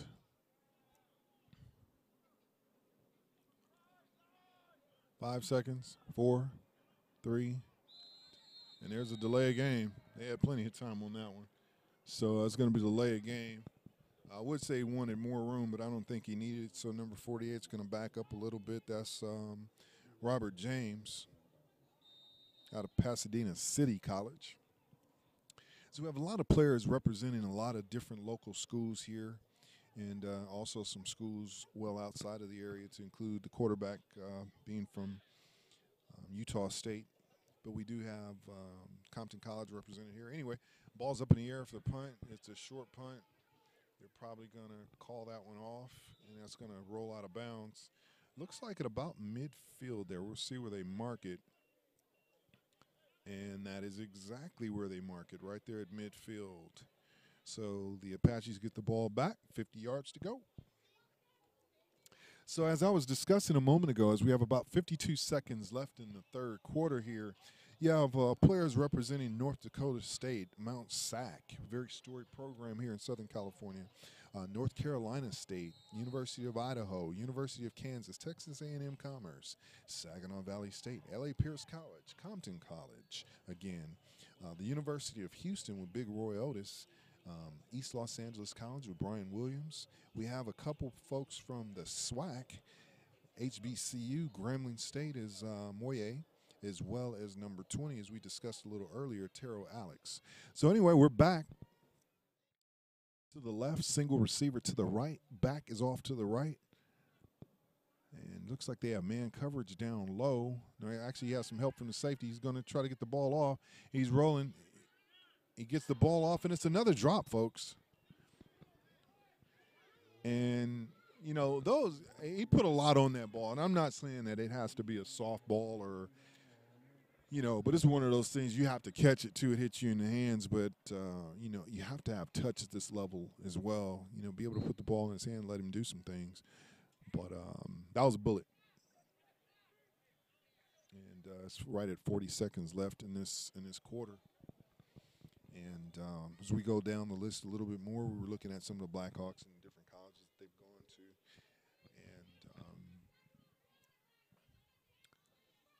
And so we're now at second down, about 10. And he's 10 seconds left on the play clock. He gets the ball. He lets it go to number 5. He's looking at him. Now, that's going to be a flag there.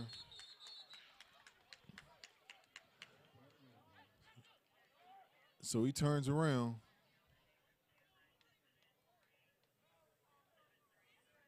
He turns around. That's going to be pass interference on number 4. He was just making sure that he did not catch the ball at any cost there. It was a nice move. That was Bratcher again on that one, where he just ran a go route and started a little bit. And Flowers looked at it, turned around, saw he had a little slight step on him, and went to make sure that he went in between his hands as he's taught to do. Just looks like he may have got there a little bit earlier. So it's going to give the Apaches a first down. And the Apaches have had several first downs, whether it be by moving the ball offensively or by penalty, mainly by penalty, but they have yet to do anything with that as far as getting into the end zone. So we'll see what they do here. So we have another stoppage of play and a conversation here. Not sure what this discussion is about. So maybe they're determining whether or not it was pass interference or if it was.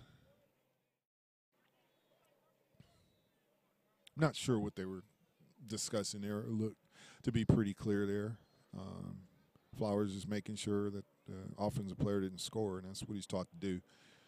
So at any rate, they're walking that one off a little bit more on that play. So it brings up a first down as they drive the ball down the field. And let's see what they do with it here. The snap, the ball's given right up the middle. Oh, he busts this one big.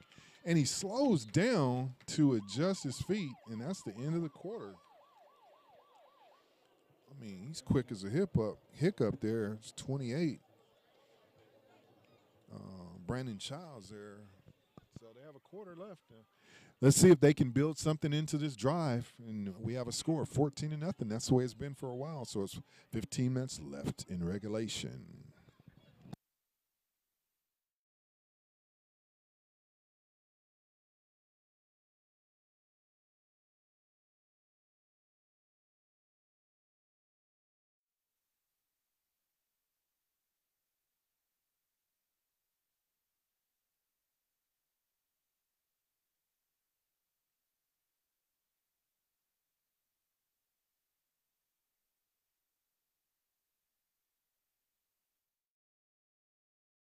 Kill time.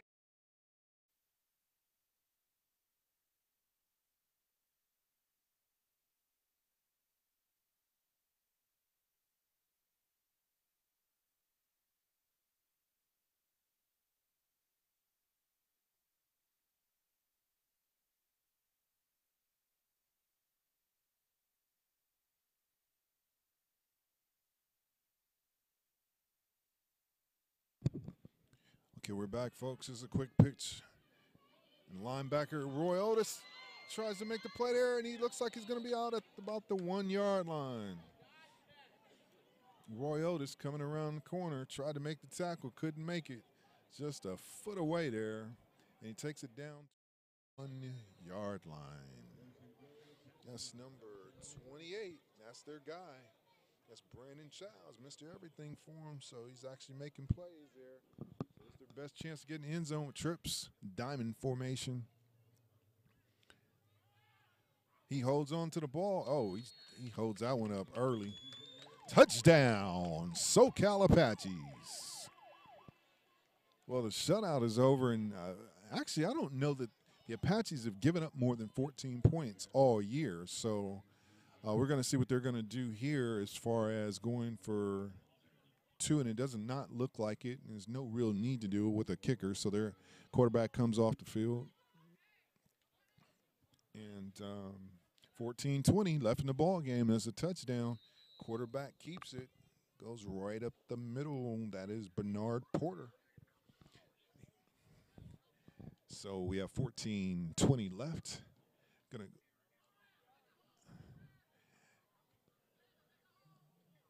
So the ball is on the 15-yard line. So once you mark the ball on the 15-yard line, and then the end zone is 10, so that's 25 plus another 7. So it's a 32-yarder for the extra point. And the ball is up, and it looks like it goes right through the uprights. 14-7. The kicker's down. Oh, my. Let's be sure here. Let me be sure. The kick is up, and the kick is good. There is a player down on that play.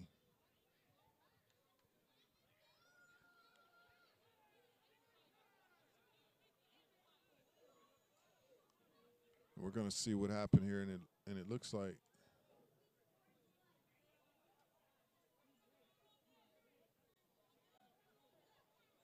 and that's the kicker. Now this makes it interesting, folks. So he does, in fact, get the extra point. However, since he was actually down on that play, I'm going to see what they do here, because typically when you go down and there's a stoppage in play, you have to come out. But since this is, in fact, a change of possession with a kickoff, we'll see how they call this one. So he's actually trotting off to the sideline. He does not look like he's 100%. And so he goes over to get his tea. He's okay. He's okay, folks. So that's good to hear. That's big number 38. Good young man. We were just talking about kicking and punting, and he's looking out for some high school youngsters, just making sure they have an opportunity to continue their education in college, and that's Castro. So that's good for him. Good young men out here making plays, and looks like he's okay. So at any rate, it's a 7-point game, folks. 14-20 to go. So anything can happen here.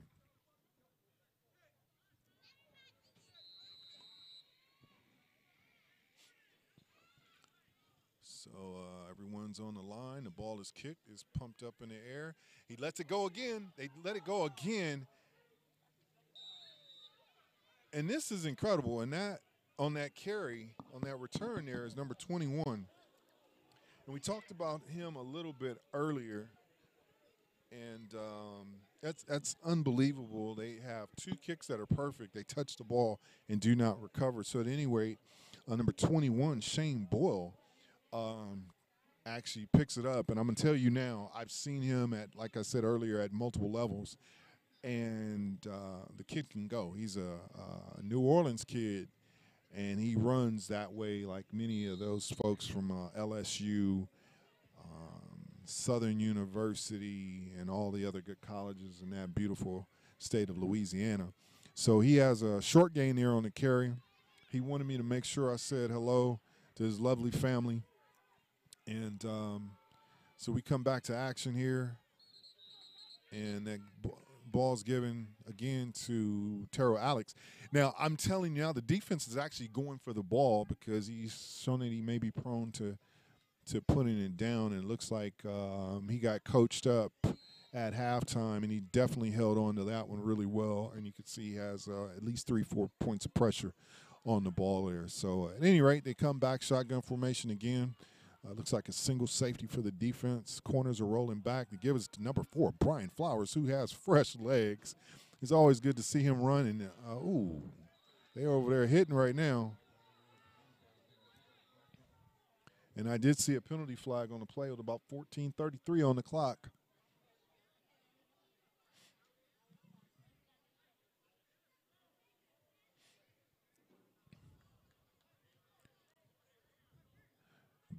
Brian Flowers goes by, many call him B-Flow. He wanted to say hello to his beautiful little girl. And just watching these young men become fathers, it just makes me smile. Just to see these storied organizations taking care of, on both sides of the field, the Blackhawks as well as the Apaches, helping these young men to become better men in the community, and it's always good to hear.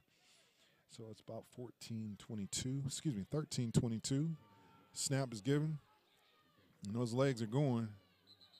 And Manny Wright, that's his former teammate there, and he hugs him like a bear. And I think it was one of those cases where he could have body slammed him, and he elected not to. One, because he's played at a higher level, is certainly seen football at every level. Manny Wright played at Long Beach Poly, went on to the University of Southern California, and then went on to play for the New York Giants to win a Super Bowl, and also played with the Dolphins briefly. So with about 12:45, Flowers had the carry. Now they come back in shotgun, have pretty good pressure. And once again, he's not setting his feet. And the result in not setting your feet is the ball going to the ground. So that was Justin Sidney. And you put the ball in Justin Sidney's hands. So he's actually making plays there. So it's their best chance to get in the end zone with trips. Diamond formation. He holds on to the ball. Oh, he holds that one up early. Touchdown, Socal Apaches. Well, the shutout is over, and he's back deep to receive. I'm not necessarily sure why he lines up so far based upon where the ball is being kicked earlier. So maybe he's just going to take that and run up on it if it's a short hop and be able to make that play. So we're going to see what happens here. It's a good snap. It's a high snap, actually. There's a lot of flags down. It's a short kick, and number 2 catches it on the run. He catches it, and he keeps going. He may go, folks. He's looking for one person for a block, and number 13 comes from behind to make the tackle, and he tacks him down at the 1-yard line. What a gutsy play by number 2.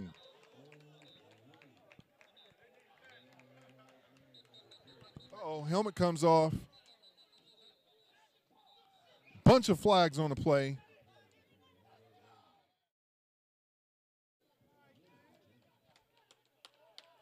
Bunch of flags on the play. That was a very aggressive play there.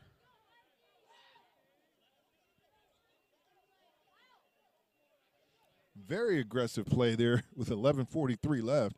He took that one on the hop, and it was a very short punt.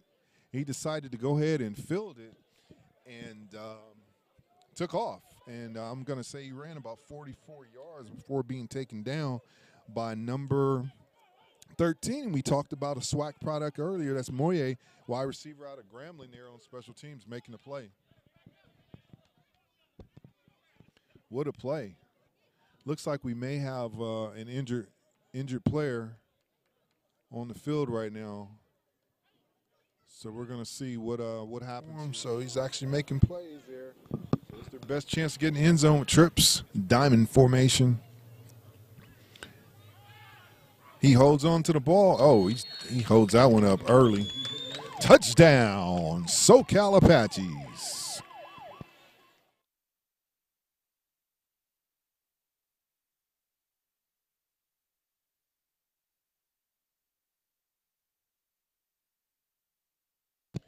Folks, the injured player on that play was actually the punter That's number 48, Robert James, out of Pasadena City College, being helped off by his teammates there, and we certainly hope and wish him the best as he's being carried off the field.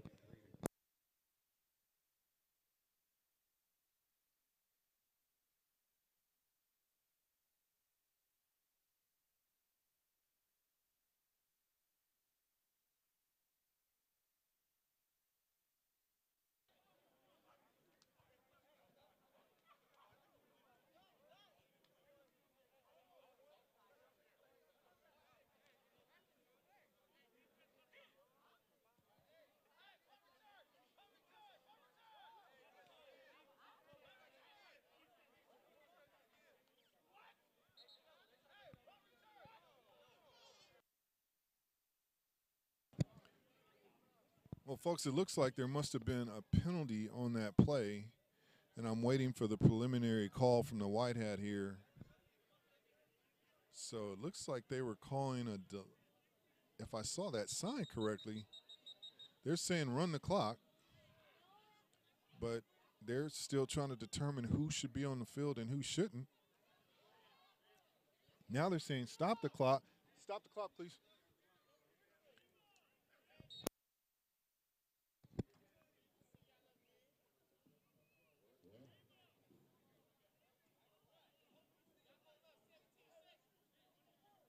So that was bizarre. At any rate, they've stopped the clock at 11:30. I think they're going to put some time back up. So they're going to put 11:55.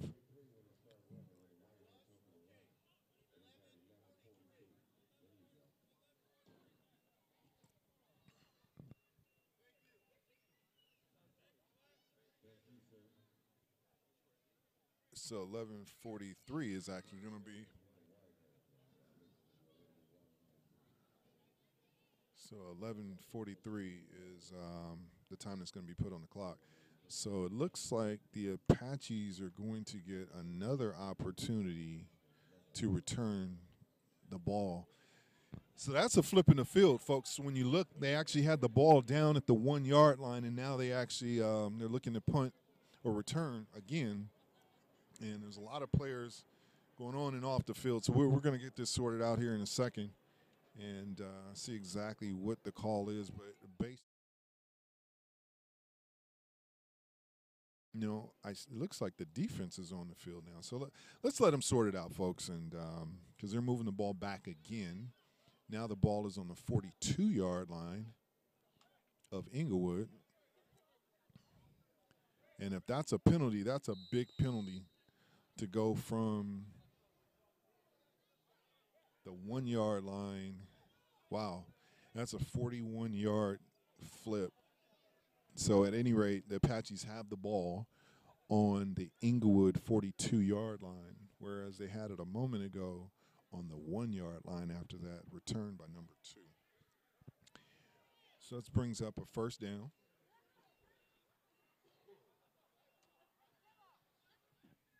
We're down to 11. Now it's 11:08. And remember, the clock was at 11:43 when it started, and the snap is at 11:04. The give is right up the middle. Big Roy Otis, and looks like Devin Jones on the tackle.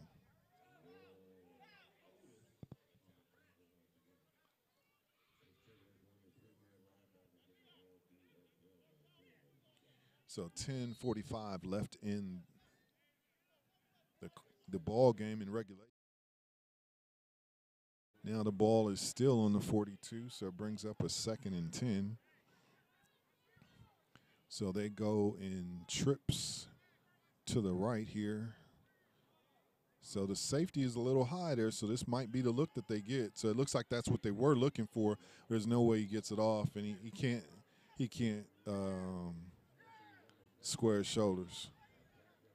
Can't square his shoulders and throw the ball. So it's an incomplete pass. So it's now going to bring up a 3rd and 10.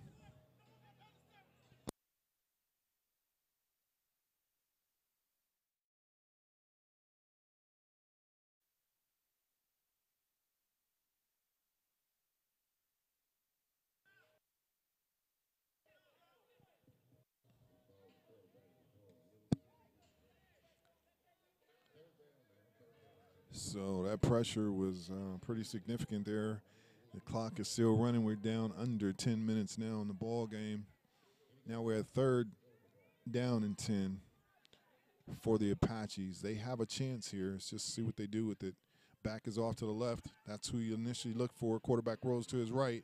He's looking for someone. He lets it go, and it's nothing but Blackhawks back there.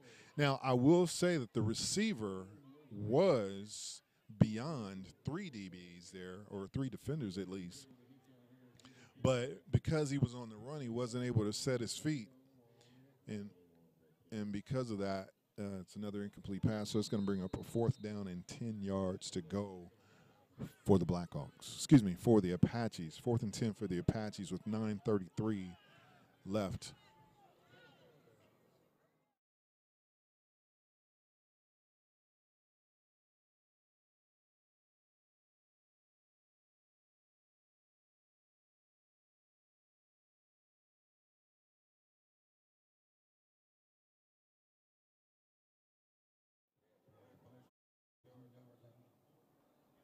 Okay. So there are 9 minutes left. His clock is still running. He rolls back. He has a lot of pressure from number 42. Tries to square up his shoulders. Tries to get the ball off, and it's picked off. Picked off. So it results in a interception for number 23, Lee Rogers, defensive back out of Antelope Valley College.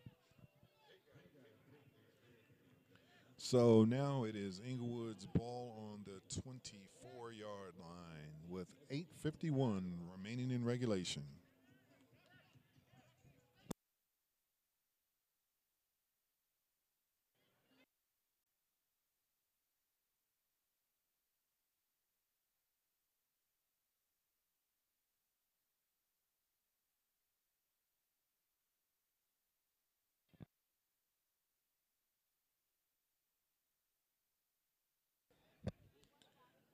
This clock is still running, and this is a change of possession. That clock should not be running yet. Maybe a different rule, and I'll research that. But that clock, we've lost 13 seconds off the clock. And I think another reason, oh, what a run, hard run by Terrell Alex there. So I guess two. So it's about 8:13. And I also think that the clock runs because they're trying to make sure that these games are they go at a decent rate. You don't have these guys out here for 3-4+ hours and so forth. So, knowing that, because the clock runs for both teams, so it's one of those things you have to get on the field and get off the field, period. So, shotgun formation.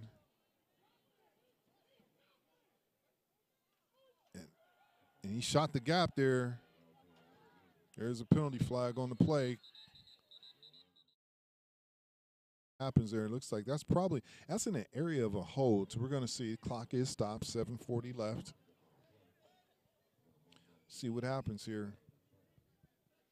So they're going to mark that one back. So it's going to probably bring up it's a 10-yard penalty. That's a big one considering. So now that brings the ball back to the 23-yard line now. Big Chris Jackson comes off the field. 7:29. So the clock is still running on an offensive penalty.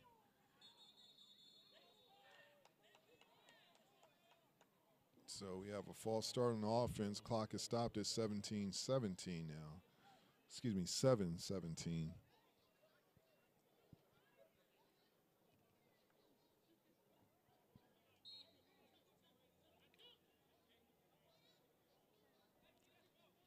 The clock is running again. Offensive penalty. And that clock runs again, and it's now under 7 minutes. And there's been 2 consecutive penalties. So we've lost about 50 seconds off the clock, and the ball has actually moved backwards. So he's rolling around a little bit. He gives up a little bit of yardage, rolls around to his left. Oh, and that's going to result in a sack, actually. He's not touched quite a bit as he stepped out of bounds. 6:35, and the clock is still running, folks. He's out of bounds, so we understand that clock will run until probably under 4, if I'm not mistaken. Under 4 minutes, the clock will start to stop. So now it's 3rd and 21. Line of gain is a 34-yard line for Inglewood, so they've been consistently moving back this particular drive. Now the clock is down to 6 minutes, folks. 6 minutes. And we're on, so just under 6 minutes. 5:52 and counting. They rush up to the line of scrimmage. They adjust the running back. And looks like a timeout is called. This is going to be a timeout, Inglewood. 5:40 left on the clock.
Okay, we're back, folks.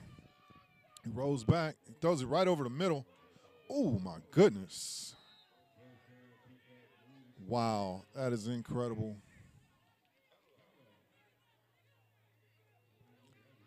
They needed 21, and they got 23. And the clock is running. Wow, that's hard hit there, but running back just that's how you use the timeout. And they weren't playing around. They came out with something that they had not run all day. Very effective. Snuck the back out. No one covered him. And he was wide open right up the middle. And now they can just run clock. We're at 4:55 left. Give us right up the middle now. Tackles by big number 1, Manny Wright. They're one of those that we talked about that has children. He spends a lot of time with them and also a lot of time in the community and developing these young men. He also coaches youth football. So it's another good opportunity. A lot of these folks are doing other things outside of this game, and this is something that they use as an outlet, so we're really proud of them. So about 4:20 left in this ball game. Inglewood has the ball up by 7 with the ball. 2nd down, about 8 to go. Gives up the middle again. So looks like they just they want to run that clock. So it's incredible. Manny Wright to be that big, to be able to move right down the line of scrimmage and catch a running back. But he does it. And at any rate, they're still running the clock. 3rd down. So you have to see what happens here. They're running the clock. They're being very smart with the ball. And down to 3:40 left in regulation. Clock is running. We're going to see what they're going to do. Shotgun again. Trips to the right. He gives it up. No, actually, he fakes it. He fakes it to running back. Give it to number 3. Number 3 there, we were talking out of Mount Sac. And no penalties on the field, but he is short of the first down, so the clock is still running. It's going to be about 4th and about 3. 3 minutes left. 3 minutes left in this regulation here. 2:55 and counting. So they will get a stoppage and play at the 2-minute warning. So this is a big play right here because if they get the first down, the Apaches are going to have to use all of their complement of timeouts as well as the 2-minute warning. So we're about 2:40. So looks like they come out in shotgun formation again and trying to go hard count. And, they got offensive movement there. It's number 50 again. So the clock stops at 2:32. They're going to call procedure. So that's going to move them back 5 yards. That's big, folks, because that actually stops the clock as well. They're still running the clock. And that clock should have stopped.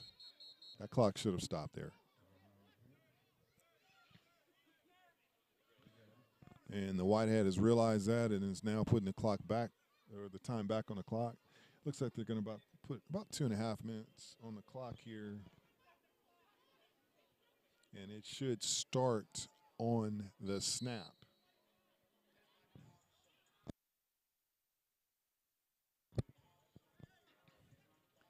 So the whistle in this case is for the back judge to actually start the play clock. So they're going to pump it back up to 2:32.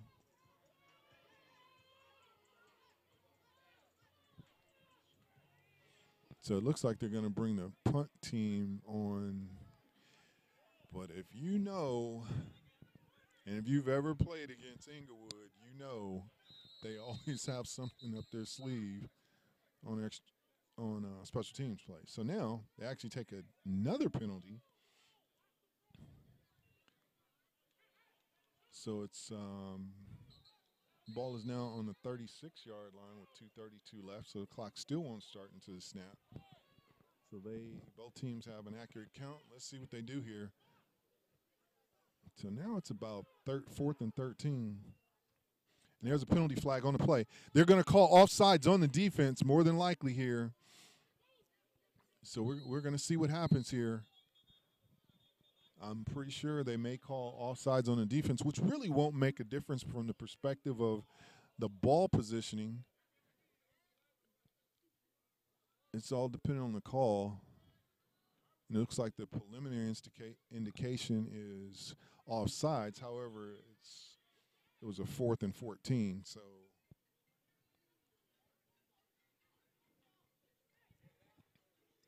So all that really would do is move them up 5 yards with the same opportunity to kick the ball, or they may elect to go for it because they are, in fact, a little bit closer. So we'll see what the Blackhawks decide here.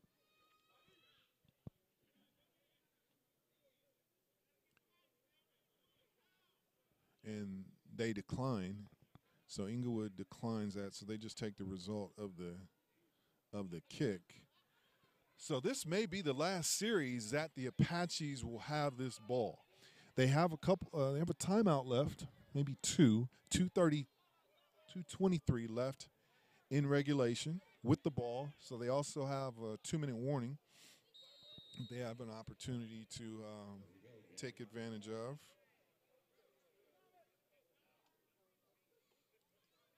So shotgun again, empty backfield. He decides to take it right up the middle, and he gets down. He gets down to the 45-yard line. The clock is rolling down to 2:14. The Apaches have the ball on their own 45-yard line. 2:07 left in regulation. They're going to try to get a snap off before the 2-minute warning. Will he get it off? 1 second to go. He gets a snap. He gets it. He rolls out. Oh, and he goes down. 94 on that sack. That's a huge play. That's Edwin Flores. Wow, takes it down. The one thing you could not afford to happen right there was a sack, and it just happened, people. So one of these teams is going to fall to 5-1, and this is a big pivotal game in the season.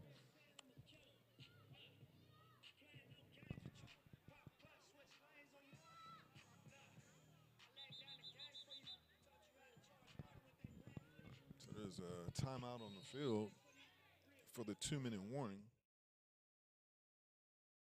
Gotta be set to walk the monopoly board. Y'all boss players, gotta be fraud. Keep it in about.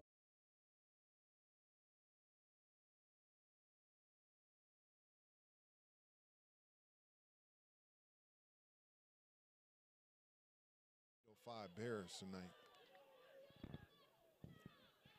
So they have the ball. Let's see what they do here. He pumps. He lets it go. Oh, he has a receiver. Oh!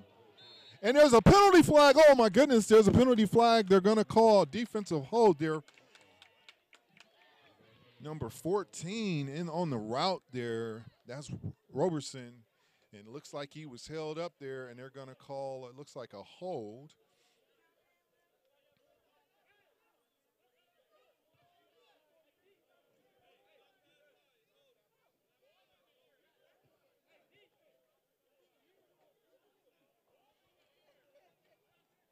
So this call is it's a critical call right now.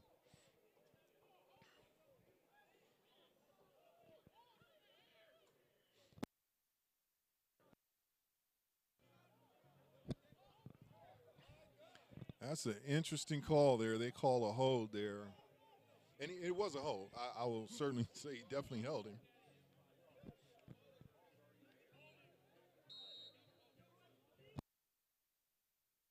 So the referee is saying the ball wasn't catchable, but I would say the ball isn't catchable if you're holding the offensive player, preventing him from getting the ball. Anyway, that makes it a first down for the Apaches. They still have the ball, 1:48 left in regulation. They're empty again. He rolls back. He decides to run up the middle. He has Roy Otis hot on his heels. He's still going. And he gets out of bounds after a big first down. So now you have to, it's 139. It looks like another first down. So now you have to think, first you have to score. If you don't score, it doesn't matter, right? But once you score, you have to make a determination. Do you want to go for the 1 point for a tie and knowing that your kicker has been injured a little bit earlier, or do you want to go for 2 in the win? And normally teams will go for 2 in the win on the road, but we'll see what happens here. As this play sets up and develops, they have the ball on the 38 line of Inglewood. So now they're probably going to take away the middle of the field. And the quarterback rolls back again. He actually goes, he steps up into the pocket again. He's being pursued by number 33. What a play there, 33 on the, that's Chris Benson.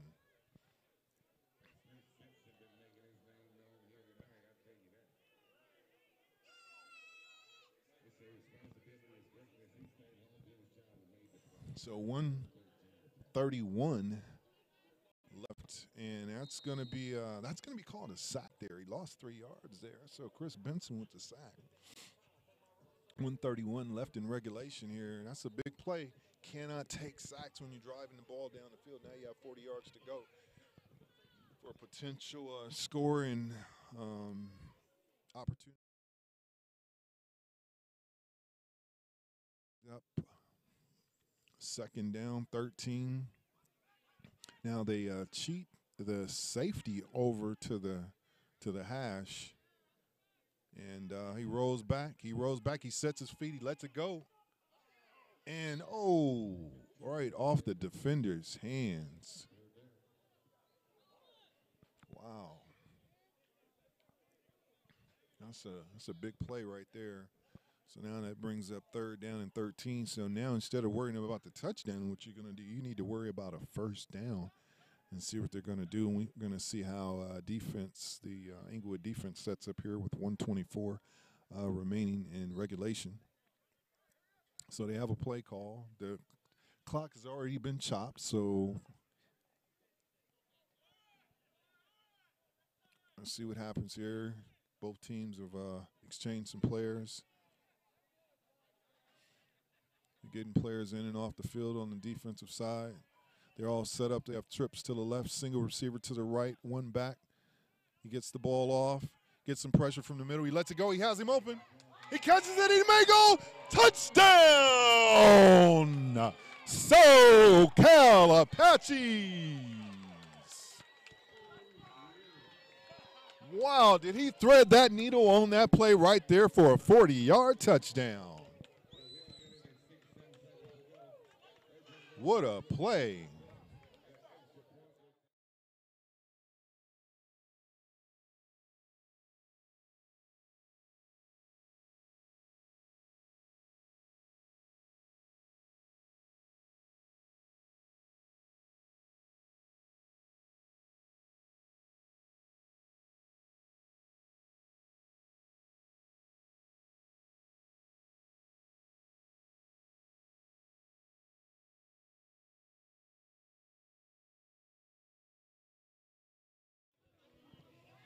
So this is a critical play right here. 1:16 left. Down for the extra point. And they bring it up. Oh, they're going for it. Remember what I said, on the road, teams have a tendency to go for it. So let's see. He doesn't like it. He does not like it, so he comes over. He calls a timeout. So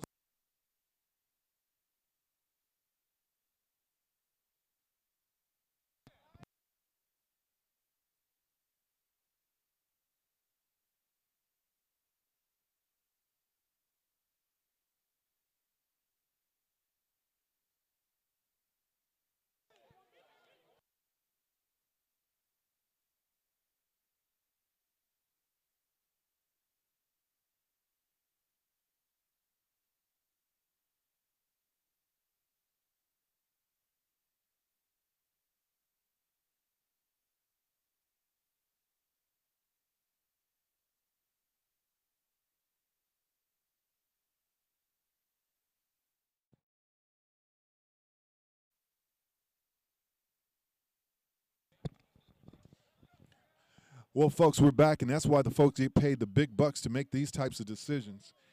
It's 14-13, 1:16 left in the contest. You're in Inglewood. You're 5-0. They're 5-0. Someone has to go home with a loss. They decide to come back on the field with the offense. It's single back, shotgun formation. This play may be the game. The ball is up in the air. He throws it, and it's picked off. Oh, my goodness. It's picked off.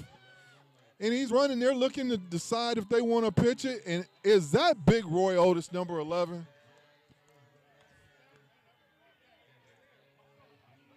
Unbelievable, unbelievable. And it's been that way his entire career, where he'll just make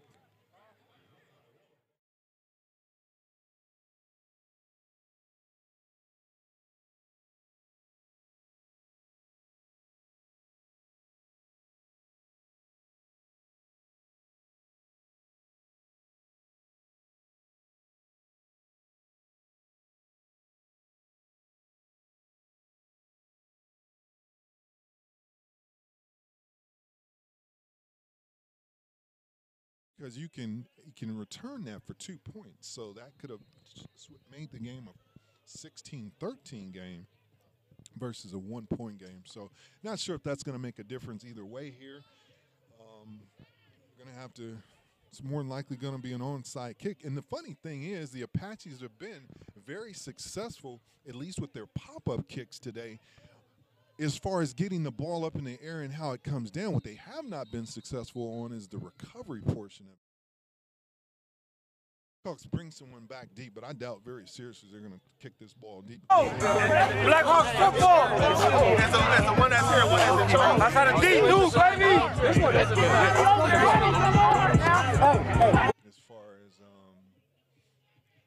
what they're going to actually do on the kickoff here. So now the difference here in how they line up on the kickoff is they don't have that run-up that you normally have. So we're going to see, and they're probably going to have a hands team for the most part out for the Blackhawks with 1:16 left in regulation here. So there will be no tie today.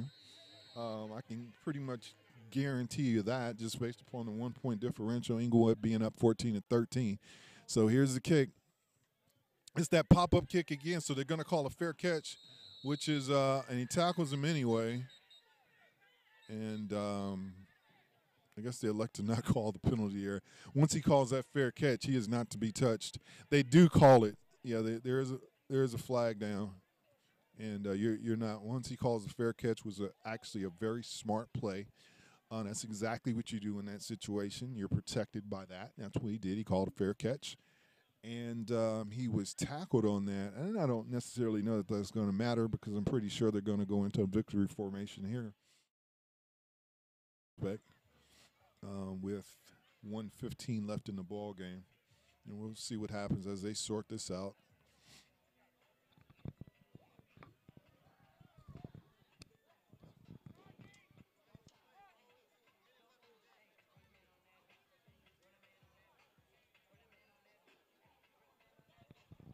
So the Blackhawks had the Panthers on the schedule for next year. Excuse me, for next week, and the Apaches head down to San Diego to take on the Silverbacks.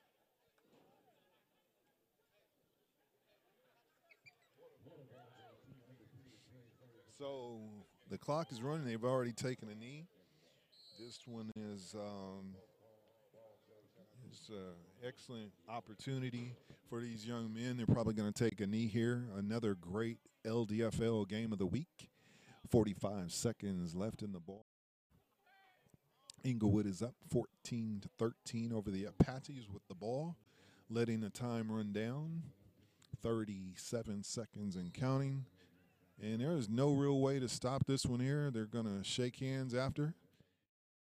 Ball game, folks. So with your final score from Inglewood Jackie Robinson Stadium, Inglewood 14, the Socal Apaches 13.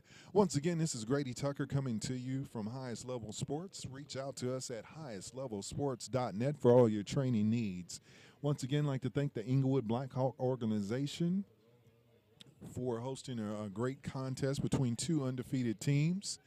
And we look forward to seeing these teams further during the season.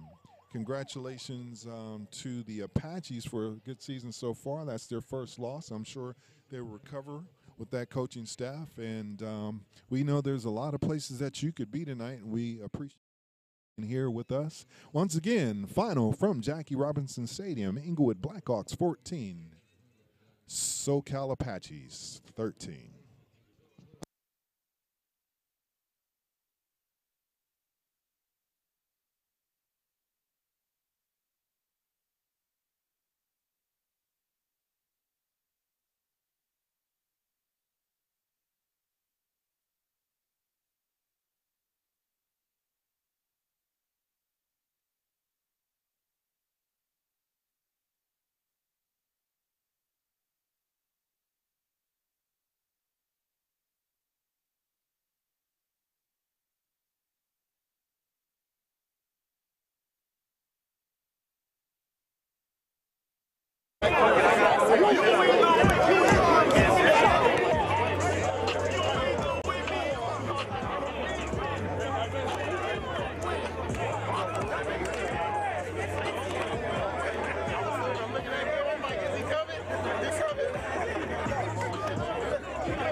Testing 1 2, testing 1 2.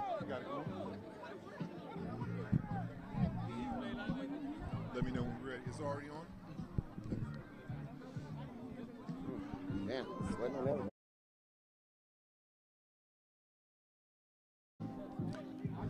Once again, we're back here at Jackie Robinson Stadium. We're here, head coach Tony Reed. Once again, we met last week.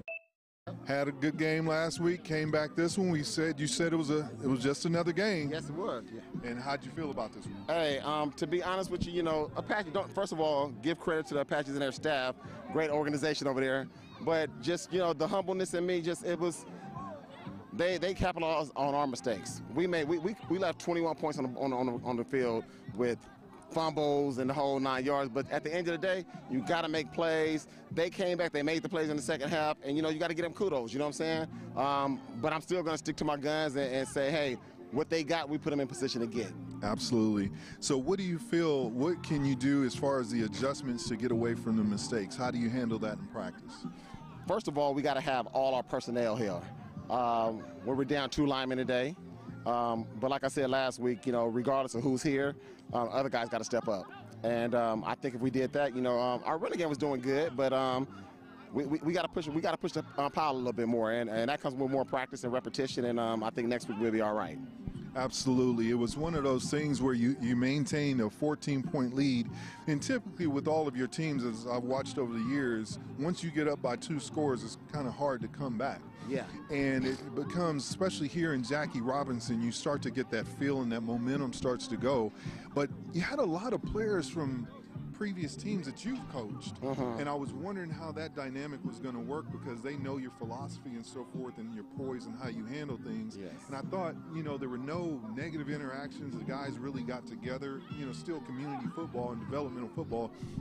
So that was good to see. But how do you feel about that going forward, just the players going over to other teams and the league just kind of growing each week? Well, the league has some stipulations in place to stop that, and we got away from it, honestly. We had our owners meeting, and some things changed for the bylaws, which may allow guys to go from one team to another.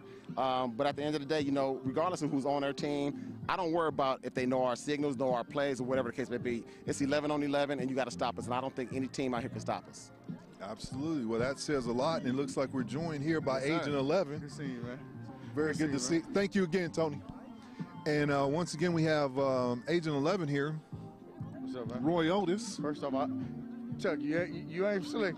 He getting a jump start on that Sunday special. He already suited and booted. He pop up, brush his teeth, and he all. Well, and that's just kind of knock out the wrinkles and get up in the morning. But I was actually talking about you doing the broadcast today, and I don't even want to talk about you. I actually want to talk about your little guy, because I'm really proud of you and what you've done. you know, with him, and I've watched you grow as a young man over the years, and you still seem to do the same doggone thing out here on the field. You always seem to know where that ball is, and you make a play on it. But now I got that tire around the But you know what? That tire was rolling on that interception. I did see that, and I give you the credit for that. But what are you doing now as far as developing the youth? Well, right now, I'm in Las Vegas, so I was the defensive coordinator for the 14U Vegas Strong team, in which we went to the national championship and lost to the IE Ducks, the #1 team in the country, on the last play. Great teams, but we definitely making noise in Vegas. Coaching 7-on-7, I just recently got the job for the running backs and tight ends for Bishop Gorman High School. So, oh wow, signal caller there as well. So really, just trying to pass this knowledge that I have on. Don't want to be selfish, you know. Each one teach one. So it's really about the youth, and you know, with me having my son, the biggest thing that I could tell him is not so much the ladders and all the craziness, is the fundamentals, man. You create your DNA as you go along, but the fundamentals in football will carry you a long way. I mean, you've been there. You see a player that's fundamentally sound, you're going to go with that guy sometimes when he's always in the right place.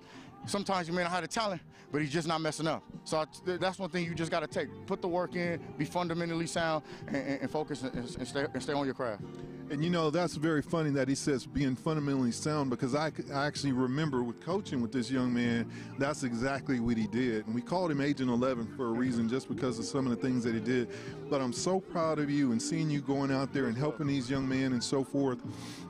And you've been doing this for a while. You've been doing this in social media, where you've been that encouraging spirit. Now, folks hear you talk a lot, but it's always, even when you went and I saw you engaging with your ex-teammates, it was in love, and they have respect for you mutually. You know, I know, first off, hats off to them. Great organization, great team. We knew that coming in. A lot of those guys, you know, we went to battle. Like, most of those guys were in my wedding. Like, that head coach is my best friend. Right. You know what I'm saying? He like my brother. So when I tell him, that's out of love, because he wants to win and I want to win. So at the end of the day, that's my brother. You know what I'm saying? You know what I mean? I love him. But I just didn't like how he got on me. When that running back scooted off him, he made sure and told me about my little tire there. So we had a couple choice words, but man, it's all love. Great organization over there. I mean, that game could have went either way. Good deal. I really appreciate that, Roy. I know you want to get back to your teammates and so forth. Once again, I really appreciate you and what you're doing for the community as well. So you just spoke about your best friend here. I want to take a moment and interview him as well. Thank you again, Roy. Shoot me the link. Shoot me the link to the Taylor. All right. Shoot me the link to the Taylor. Ldfl, Leon Williams. Me and this young man have coached together. We've watched film together. We've done a lot of things together, and I'm so proud of him. And came in here 5-0, leave 5-1, and you left a lot on the field, and I know you'll be the first one to admit that. And so what did you feel about this one? We started off rough. It started off really rough. Like, but you know what I mean? Like, it was just the Blackhawk mystique kind of got to the guys a little earlier. But shit, man, the second half, we did a good job of, like, they didn't score since the first quarter. We couldn't get our offense going, but finally we did in the fourth quarter, but it was a little too late. You know what I mean? We dropped the touchdown in the back of the end zone. We missed 2 kickoff recoveries. Couldn't get on balls. It was just, you know, we blew it. It was a tough game, but that loss is on me. I mean, I was like, I didn't trust to kick it, because I would die if we lost that game on an extra point. You know what I mean? Like, I couldn't live with myself doing that. So, you know what I mean? At that point, you know what I mean, we on the road. We had 2 timeouts, and I trust my defense, so we're gonna, you know what I mean? We're gonna go for the 2 and try to win the ball game. And you know, it's funny that came up, because I can actually remember coaching an All-Star game when I had a similar situation. And it's one of those things when you're on the road, you say, you know what, let's go for it. And if it works, it's great. If it doesn't work, you had to also think, on this particular situation, you had a kicker that was injured on a kick before. So we kind of thought, you know, that was also the logic behind that one. No, he was good to go. I just made a decision and went with it, and I'll live with it. And I'm gonna think about it all night, but I'm gonna ride with it. So after we called the play, you know, I walked away, and I went all the way to the side of the field and was just like, whatever happens, I'm cool with it, because it's just, you know, it was my decision. So I'm gonna go with it. I got you. Well, once again, from Jackie Robinson Stadium, Inglewood Blackhawks defeat the Socal Apaches 14-13 in a great game. Not only a great game, but it was a great LDFL game of the week. We appreciate your time. We thank you, and we're out.